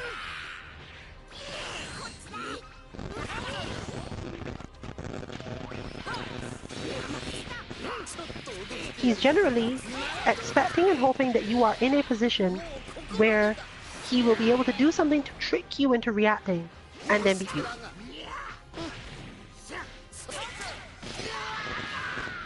For example, that sort of thing. A reaction based on a movement that you're not too familiar with,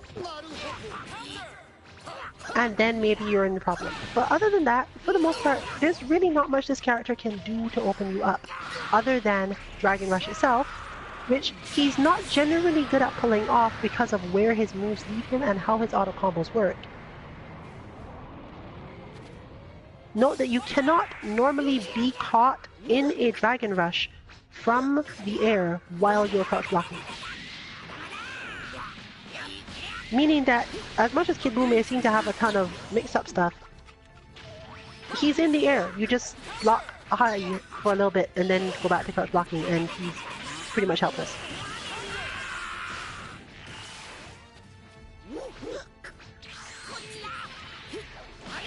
It gives you a lot of time to think through your situation against him.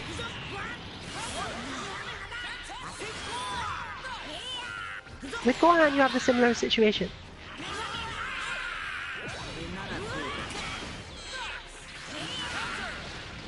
Taking actions when Gohan is at full screen is similar to doing it when Buu is at full screen.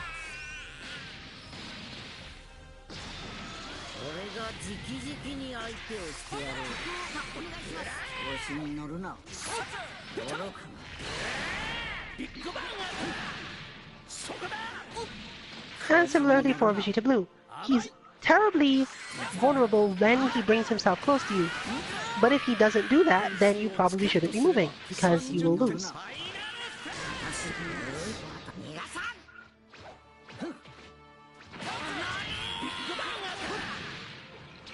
Pussy characters are built almost entirely around making you think that they are vulnerable to something, and using their superior spacing to cause you to be wrong.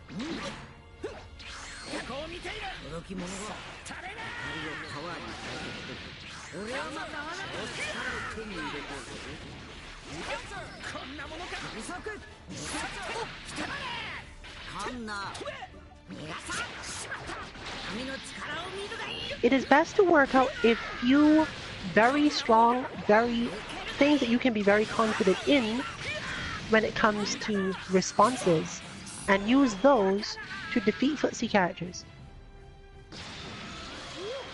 This is one of the principles of old Street Fighter games that does not easily put itself to new players.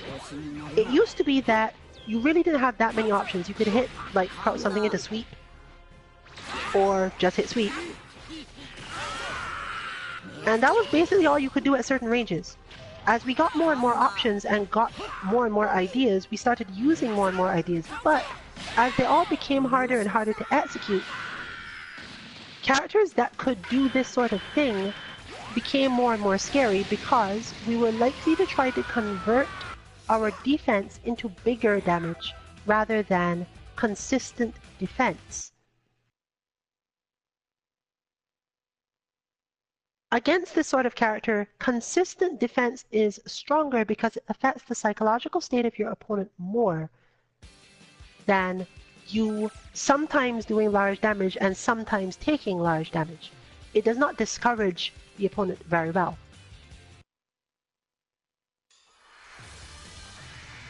It's time to face your opponent.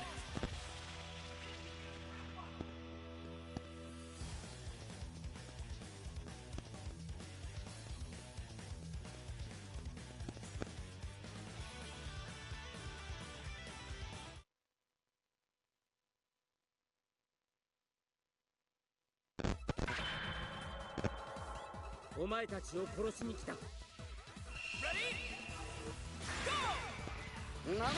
One of Frieza's strongest abilities against Trunks, especially in neutral, is his down-down special.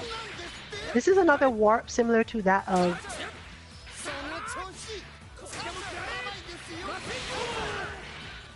Goku Black, but is a little bit harder to execute because of where it will push Frieza. However, as this is not Trunks, it's no longer relevant.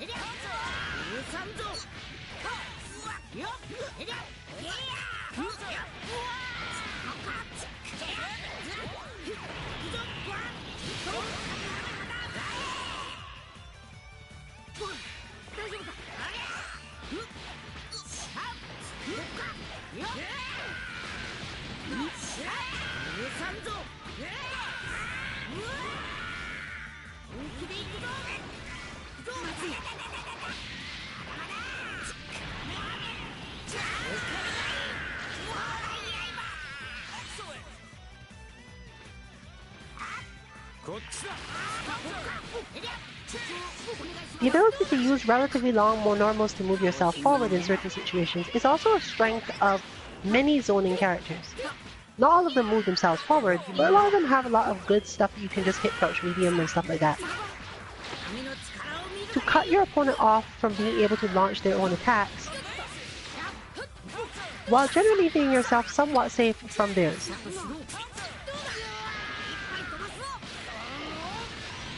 Counter characters also often have these, but their aim is different. A counter character hits the crouch medium so that they can move forward and then bait the opponent into taking an action.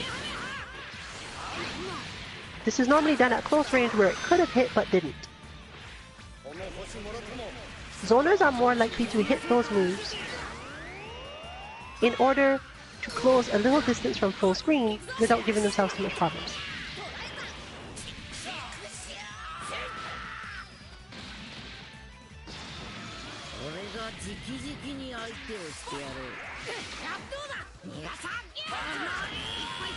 As demonstrated there, unfortunately Goku Black, when he normally does most moves, does not leave himself in range for Dragon Rush. This is made up for by, one, this super, which basically fills half the screen, and his basic stand heavy, which is almost safe at the range that occurs after he uses his rush attacks. If you block Goku Black's main dagger style rush attack and he immediately hits stand heavy on ground, he will often hit you.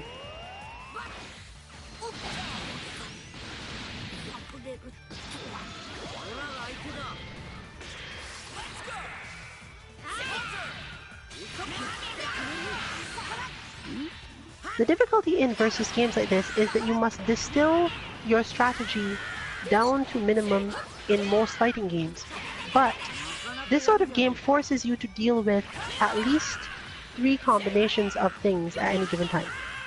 It's technically 9. Keeping 9 strategies in mind at once is very obviously different than keeping 1.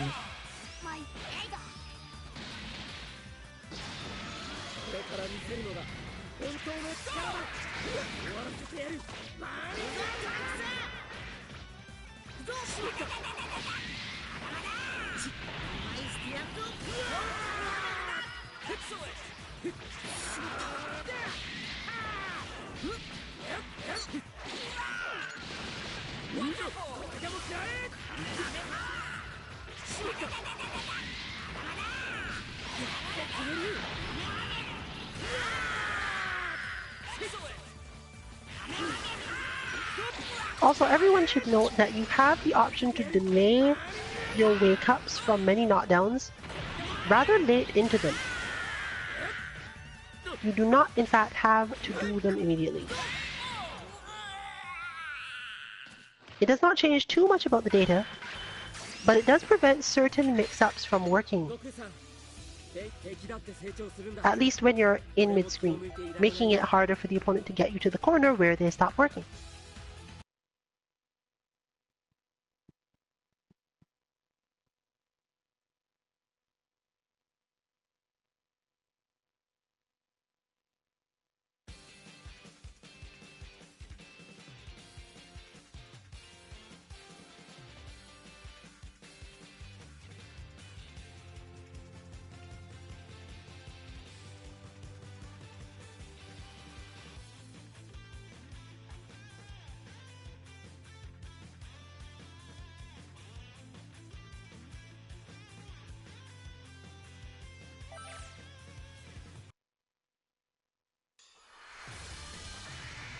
The outcome of this fight is anybody's guess.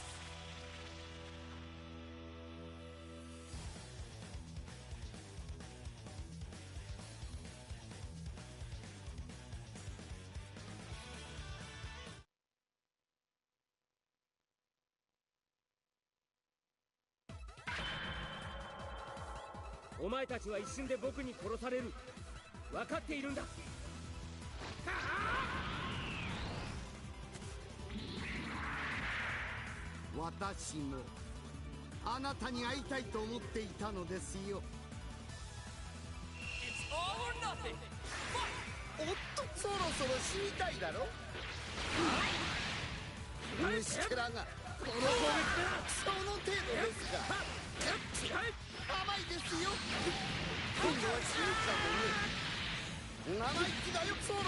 Running Frieza's gauntlet can be so much trouble for Trunks. That is basically impossible. It is, in my personal opinion, one of the literally worst matchups in this game. Now, this is no way to say it's helpless. Nearly every fighting game of the recent era, 7-3 is the worst you would get in terms of matchup. But I would never personally bet on a Trunks player against the Frieza player in standard game. Maybe with certain assists and extenuating circumstances. But this is absolutely one of the few times where I would tell you, no matter what your style of Trunks is, please switch out.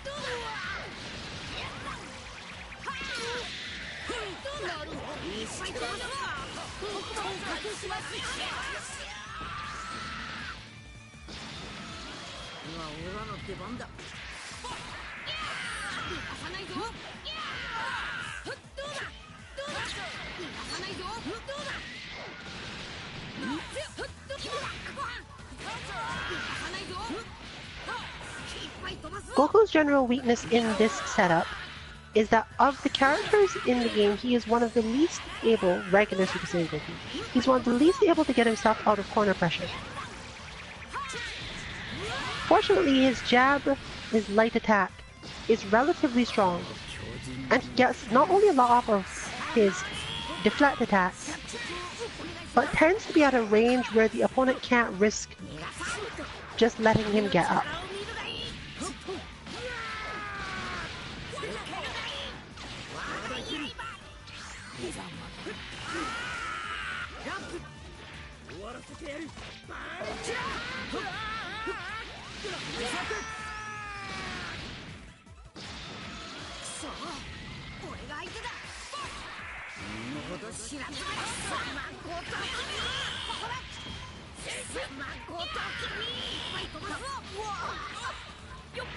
Note, as previously mentioned, that massive situation in which the only combo you allow your opponent to get off you is the one in which they do basically no damage.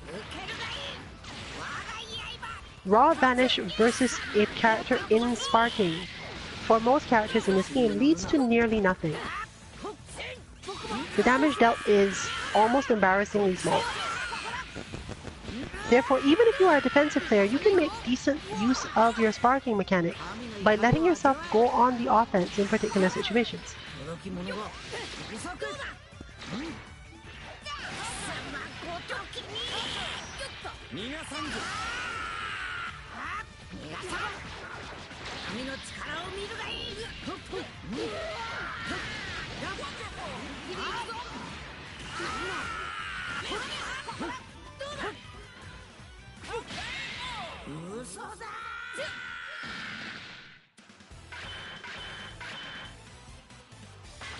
this all together can be very taxing on the mind.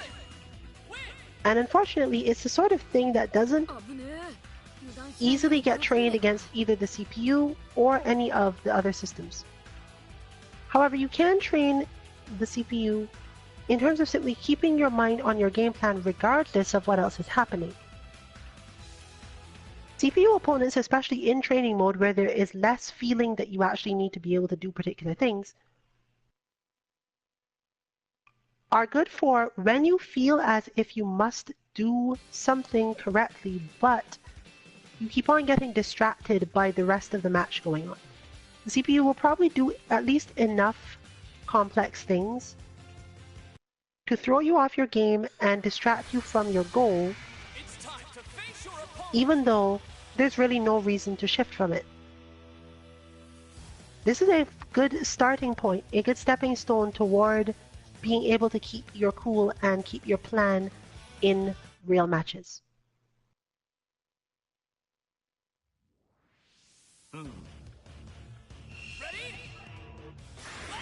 We are moving now to the final matchup style available that doesn't involve actually my counter characters.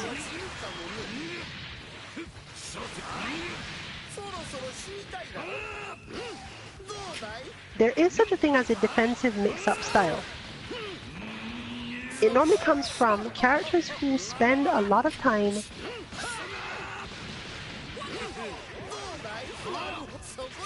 at decent ranges, but still have moves that act as mix-ups in themselves at those ranges. Examples in other games are Slayer, Balrog, etc.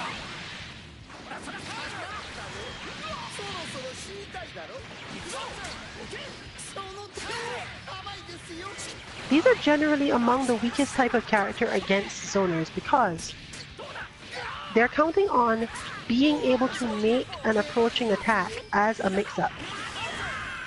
And the zoning player simply has to keep on throwing out zoning attacks.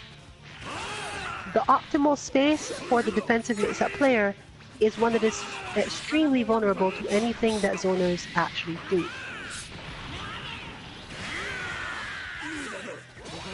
And being constantly put at the other end of the screen clamps their style quite a lot.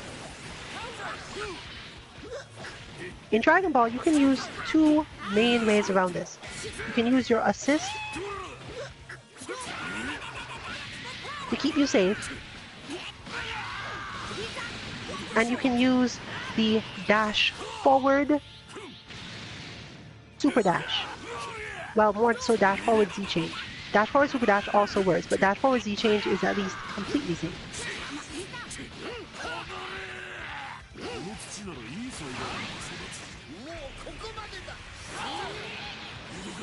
It really depends more so on which zoning tool is being used against you.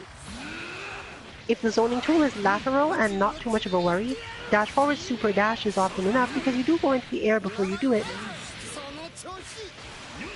and you tend to end up getting away.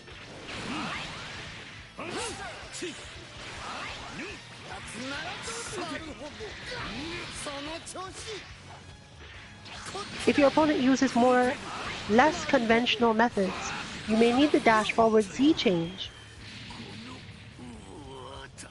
For example, if they use their stand heavy. Z change on a dash removes the character who was dashing just in time for them to avoid most attacks, but in time for your opponent to launch one. When your opponent launches that attack, they're often hit by your incoming character.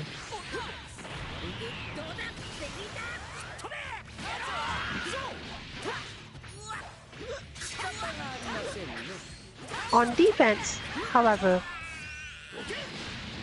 the defensive mix-up character is a lot less likely to have the same reactions to you moving around in neutral.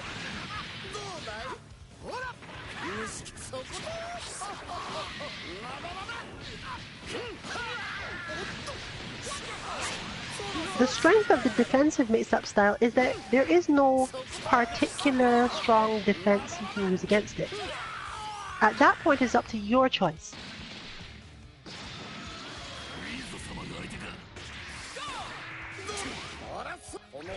Moving a lot can lead to good things if they are not too daring, and blocking can lead to good things if they are very daring.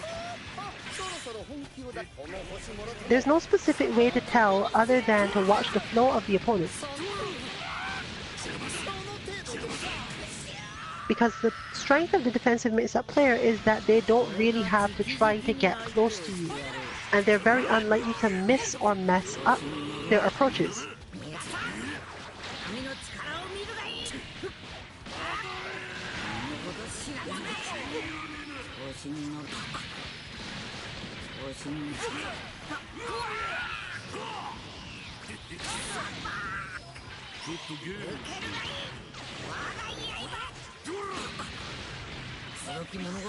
You can see it strongly here with Nappa. Nappa's moves generally let him get close to you, but you can't tell what exactly he's going to do, and if you can't tell his approaches apart too well, you'll end up in a worse situation than before.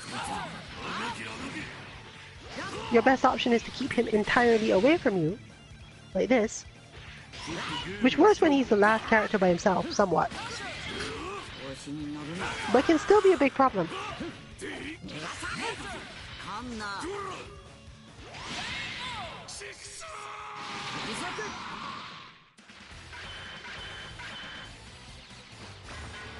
Fortunately, Gokubat performs well here, in that his moves move him very far forward to quickly get into the opponent's face and bring them down before they can get in to finish the mix-up part.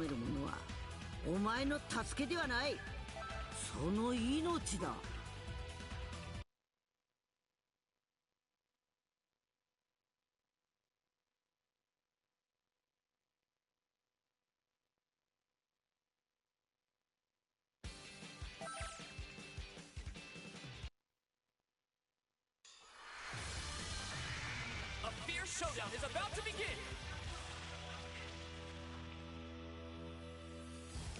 And of course, finally, offensive versus defensive mix-ups. The offensive versus defensive mix-up game can be considered to be the same as the offensive mix-up versus zoning game.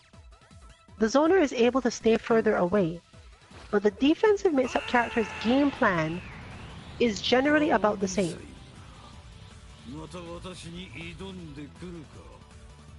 They're able to stay in a space where they are a threat, similar to zoning, but they're a bigger threat. They don't have to attack, and often benefit from wiggling about without attacking. The difference is that most such characters use their normals to keep the opponent from reaching them in the offensive mix-up opponent situation.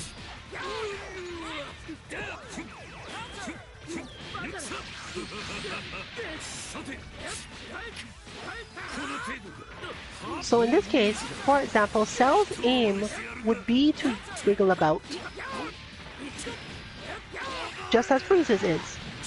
But rather than getting the opportunity to do throws and similar things, they're just wiggling in order to make it a little bit harder for the opponent to get the read on them.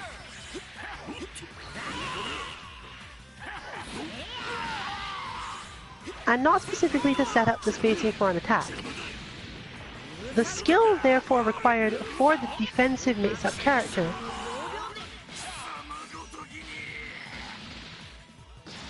is to watch the spacing rather than try to achieve a spacing. They watch the spacing with the intent to react to a favorable spacing by doing a special move. When they have seen that, hey, I am now in a good place to do this move by, let's call it random. I randomly happen to be in the best position for this move due to other interactions. The key is that they're trying to immediately be able to react and do that move. This is strong against many opponents because the opponent does not know what to expect, because the defensive mix-up player doesn't have expectations or plans themselves. They are consistently reacting to familiar situations in positive ways.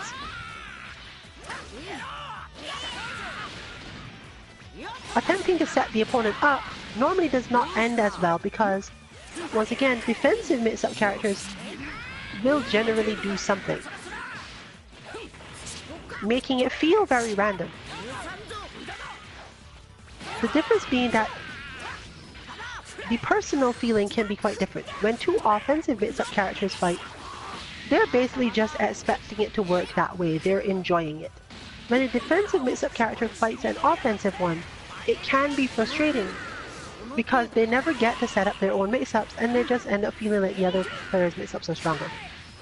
That's not necessarily the case though. In this situation, for example, Vegeta has a lot of good options, but they're all very reactive options such as that.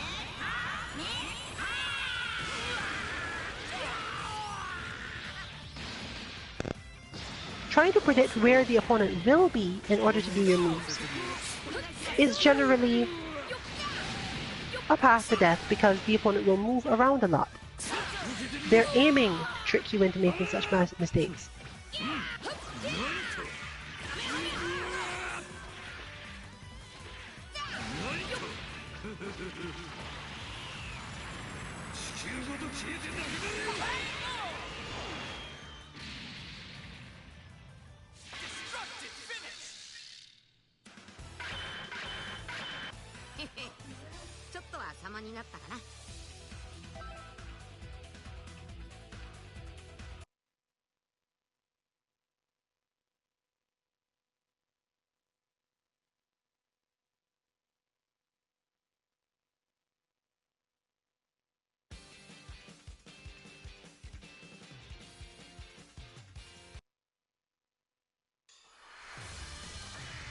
A fierce showdown is about to begin.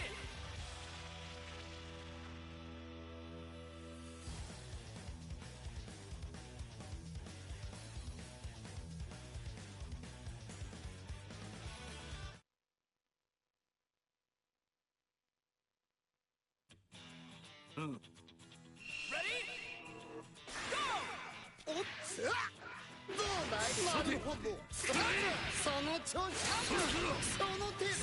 You can see it demonstrated clearly here. Cell does not need to stay at a standard range in any way to put pressure on Frieza. And it's because he does not have to do this that Frieza cannot generally treat this as that sort of match.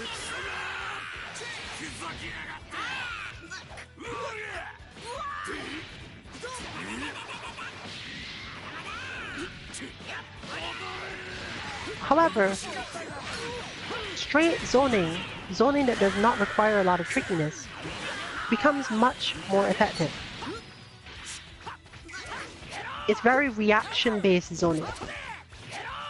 Since the defensive mix-up character is generally aiming to get back to a space where they are not in danger of buttons, but can still do their mix-ups, you have a good amount of space to throw out your own zoning tools. They'll likely get blocked, but you don't care that much, and things like Raw Vanish, as noted before, are not really your concern.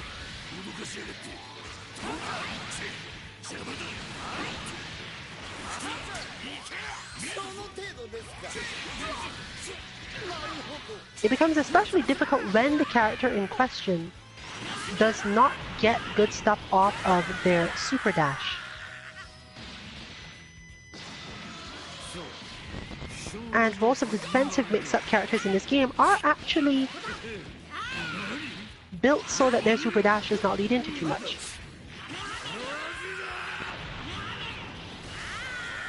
The characters with the strongest stuff off of super dashes tend to be the zoners.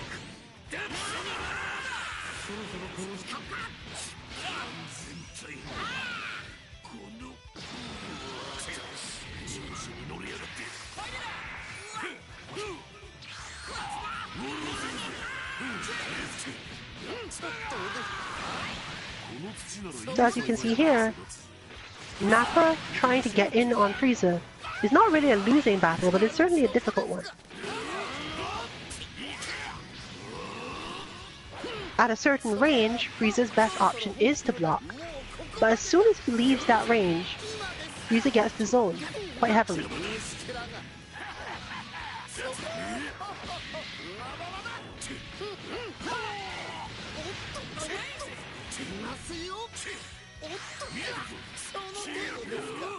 And the damage taken is really not that big a deal.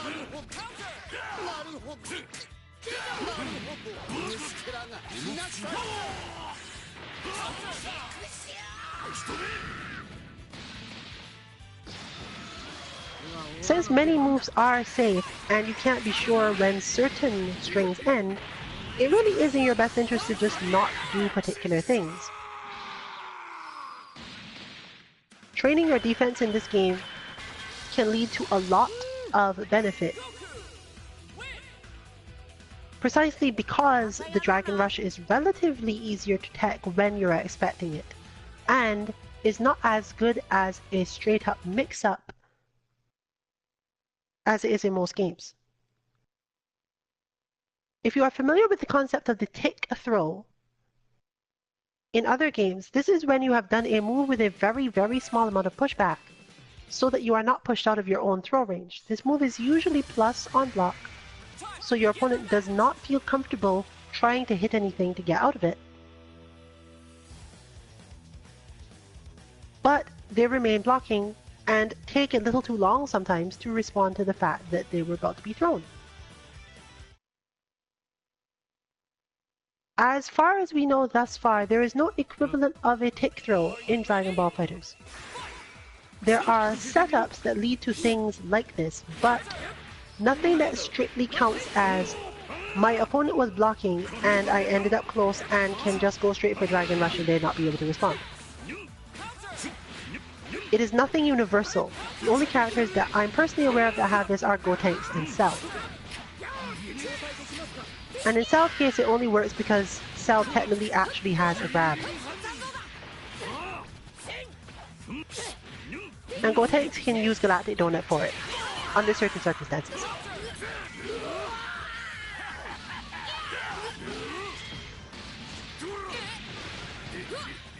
Rather than make the tick throw thing generally possible, they made counter characters such as mine somewhat stronger. Namely, having counters that avoid and then become an attack of their own. The opponent may not be able to do much against it other than throw, but the response that they have to the move should be about the same as just doing their own Dragon Rush. The equivalent of teching in another game. The difference is that it turns out poorly for me.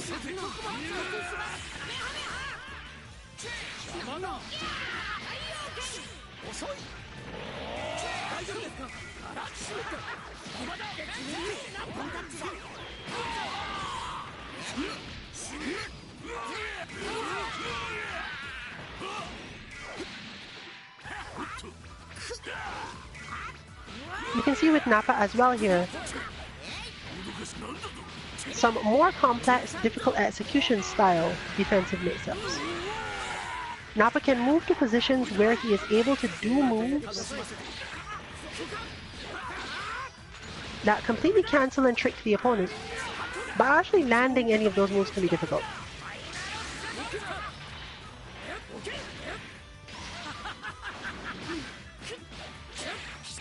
Vegeta, on the other hand, has a main weakness of lacking an attack vector for when he is directly over the opponent's head. This is why it is helpful for Vegeta to have both Cell and Nappa as assists, so that when he is down in that position, rather than having to try to figure out the best way to get back down to the ground, he can call his assist to cover his situation for him.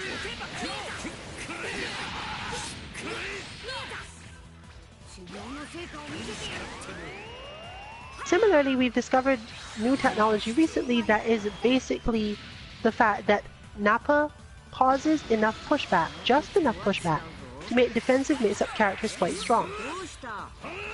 When he helps them at the end of a otherwise dangerous string, the opponent does not necessarily come out of the string opened up or getting hit, but they end up at a different range than they otherwise would have, making it possible for them to be tricked.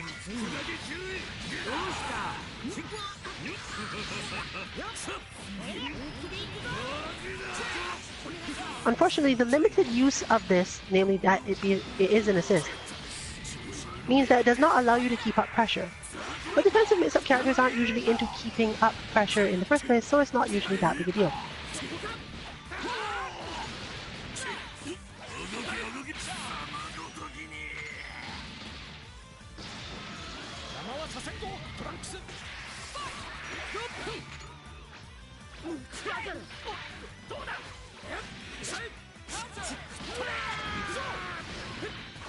Understanding what your characters need from their assists also tells you how to use your meter in certain situations.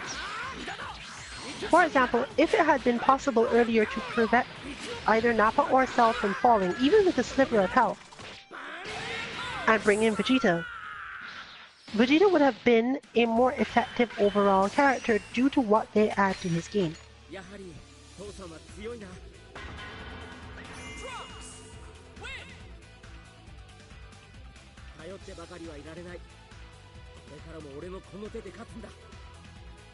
Going deeper and deeper into this theory allows you to make the most of your team. Understanding how your team interacts with each other is something you should probably look at in training mode, just to see what ideas you come up with. Not necessarily on pressure, as we've often said, but where your assists can cover your weaknesses or other situations. The battle's about to start. Good luck.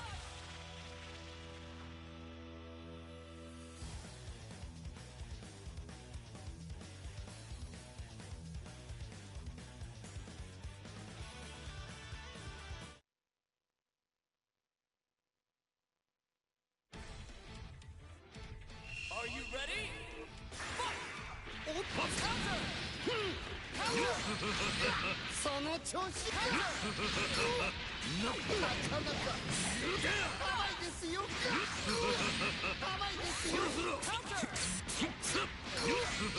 One other important thing about this type of character is that they're actually stronger on mix-ups when they are far away than when they're close. Once they are close to you, your best option is often to just block.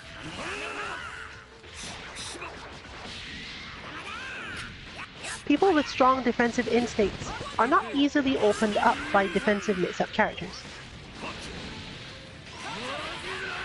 It can in fact be an extremely frustrating thing to face.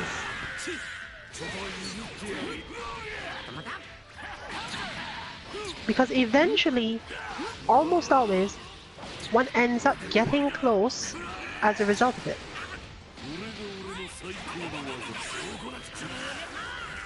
But once close, since their mix-up style moves take much longer to actually execute, while you cannot necessarily mash out of them, because the player is more likely to actually hit other natural pressure strings,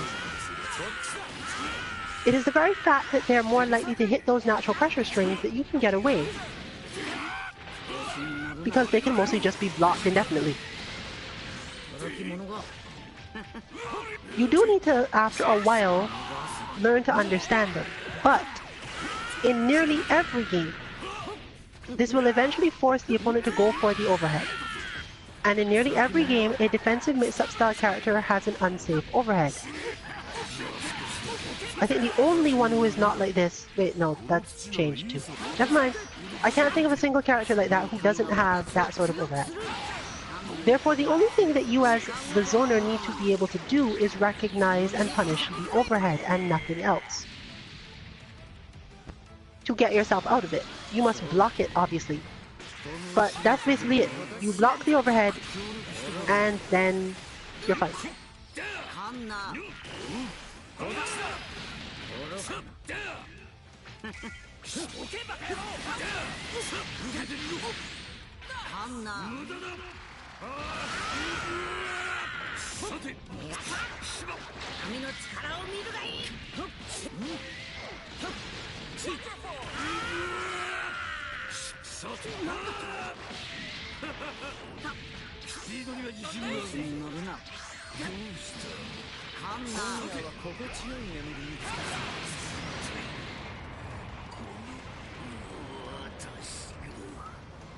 As you see demonstrated there, since it is difficult to force neutral with other attack styles in this game, it's relatively easy for Goku Black to get away with doing that move. The opponent is often too far away to get anything much off of it, and the situation gets reversed relatively quickly. Since this character is also strong when the opponent has no assists because his lockdown is decently good, he generally doesn't have to worry about meter as much and can use it up to get a lot of damage on the table quickly. Super Vegeta. Vegeta! Win! スーパーサイヤ人になれないサイヤ人など戦力にもならないな。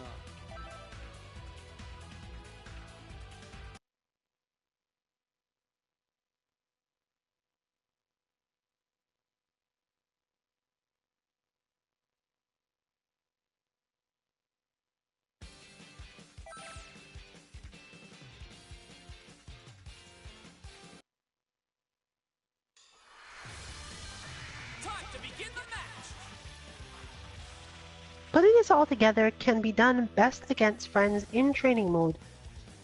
Since you have no health limiters, you can set it to regenerate, and you can just play the exact same matchup all the time without having to worry about character switching. Training online with others is a little bit harder in that regard. But if you don't really mind it, you can spend a lot of time just referencing your notes or having your spotter remind you of what is supposed to be done so that you can keep it up. So Trunks will once again attempt to run Frieza's gauntlet and probably eventually get in. As seen here. But one of the reasons why this is less effective is because it's so easy to switch Frieza out after those things end most of the time. Zoners have a much easier time switching out in this game than most other characters. Especially if they have enough meter, because they usually, if you have a full team of zoners, 2 meter basically means you get to switch for free. You're unlikely to be hurt because just randomly launching Frieza's super from mid-screen and following up with Goku's means that the entire screen is full of energy blasts and you can't do anything whatsoever. Maybe you could vanish, depending on the character. Sometimes you can vanish. Now this may lead to you using 2 meters to basically do no damage, but who cares?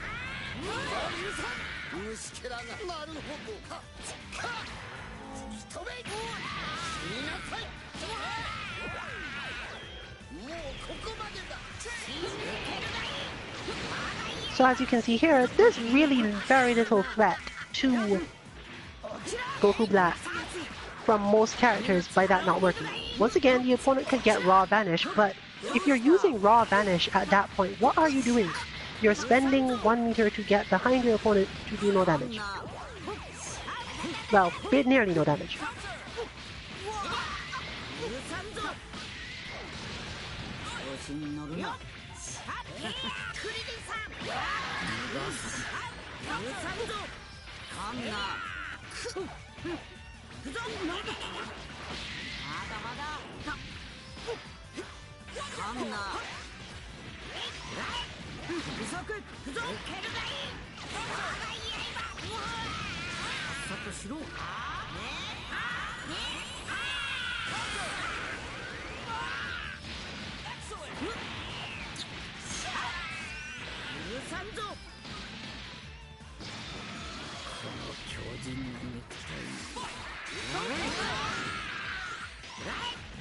Here we have a trade of assists and the end of Adult Gohan.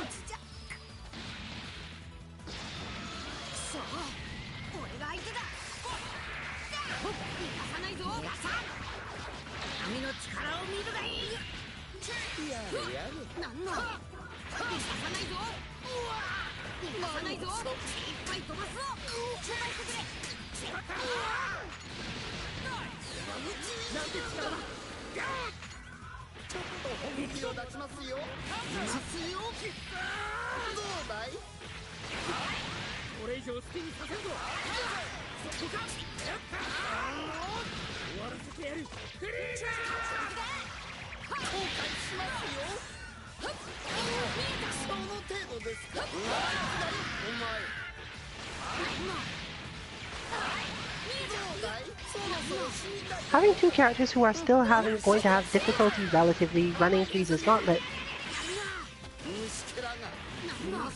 is relatively bad here.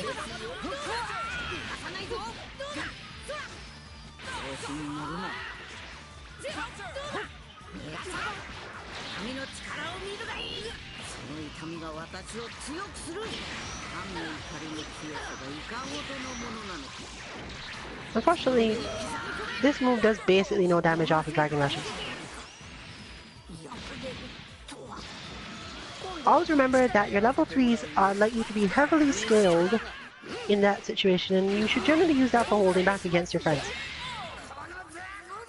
If you feel like looking flashy while still not picking on people who don't play the game as well as you, just waste your meter on level 3s after Dragon Rush.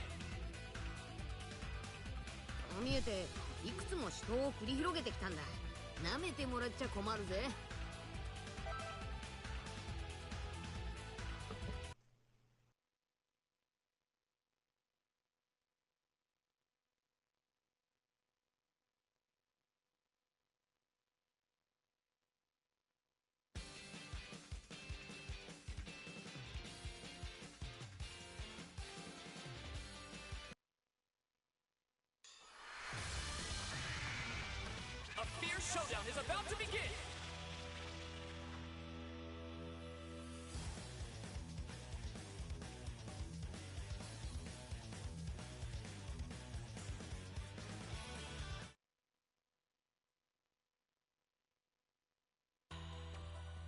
Ready?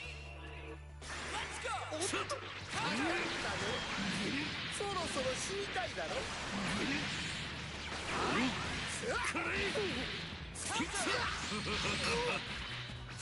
なるほどなかなかなかなかなかなか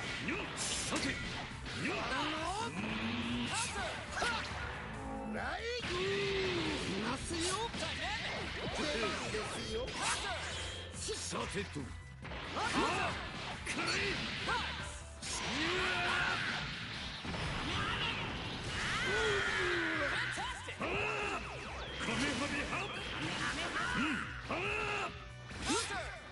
受けてみろ。こ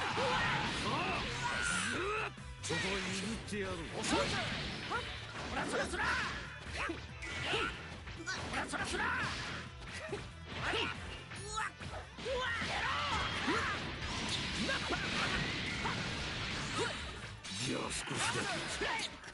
One of the most important things to understand in this game is which characters have moves that are overheads and which do not.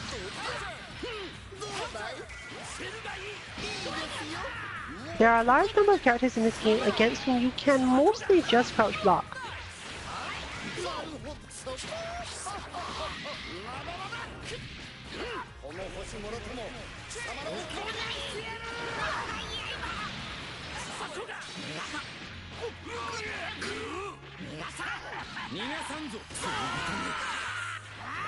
Nappa being one of the few characters who can actually just do moves that overhead you in basic situations. However, Nappa's close range pressure with his other regular buttons is not as good, compensating for the fact that he can do this.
んなこの私にバリーなんだった俺が破れるとはオラが相手だ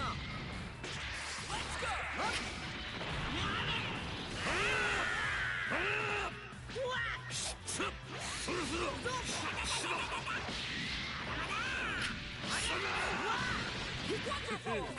さて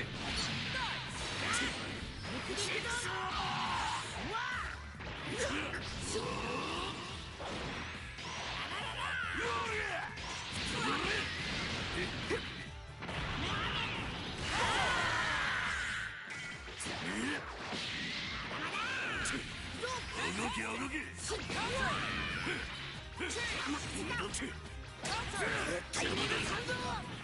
この星もろとも貴様らを闇に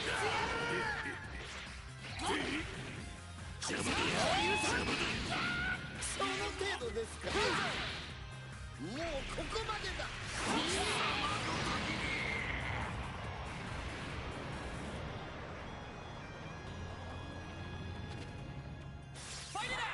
虫けら無駄だ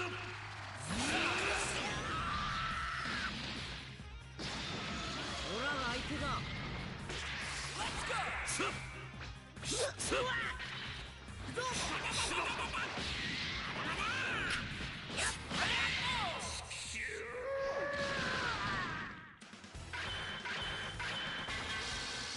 今度はオラの勝ちだな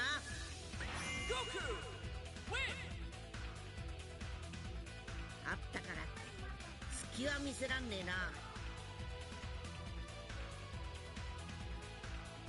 Coming close to the end of stream now, so this is probably the last set. Well, match.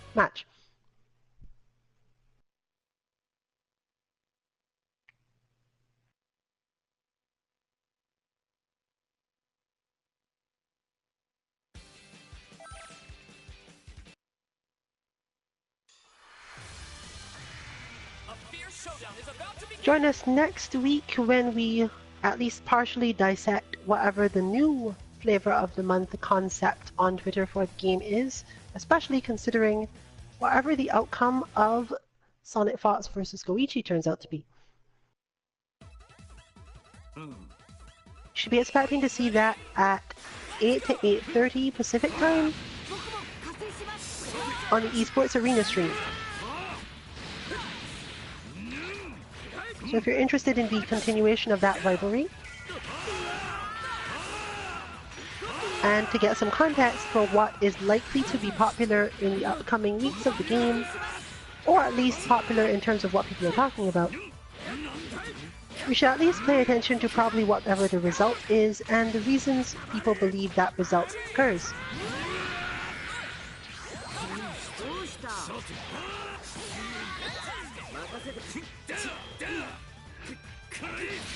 As for us, this will continue to be mostly a beginner lounge. Players who primarily play this game, this being the only time in the week that they probably play this game, but we'll spend a lot of time thinking about how it could be done. Therefore, we hope this has been helpful to any of you watching who also don't necessarily have a lot of time to play or feel as if you don't really understand some of the more specific things mentioned so far in the stream.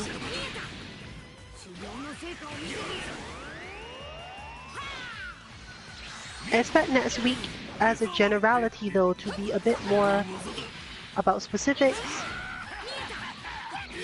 and very little pure beginner content.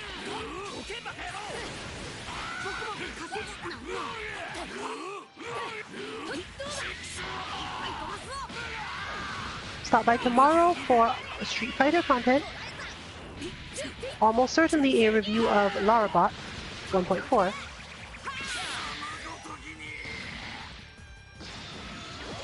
And next week we'll be running on the usual schedule.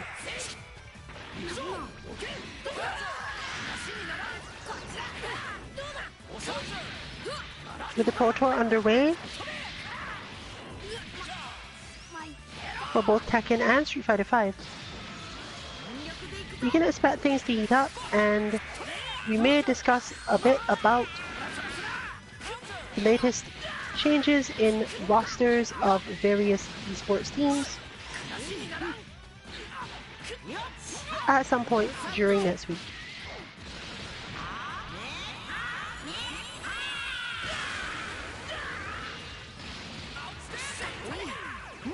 Keep track of all your FGC news of that type at Twitter, Just Vine News, as opposed to our standard Twitter for the team, 2_MK_FGC.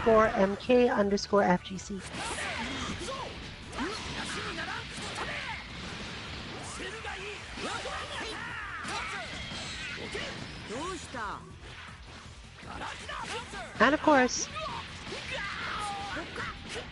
prepare yourself for having to deal with Brawly. We'll see if we can get someone on stream next. Is it next week he's coming out? Whenever Brawly is out, we'll try to get someone who intends to play him on stream so we can take a look at what he's capable of in terms of flow.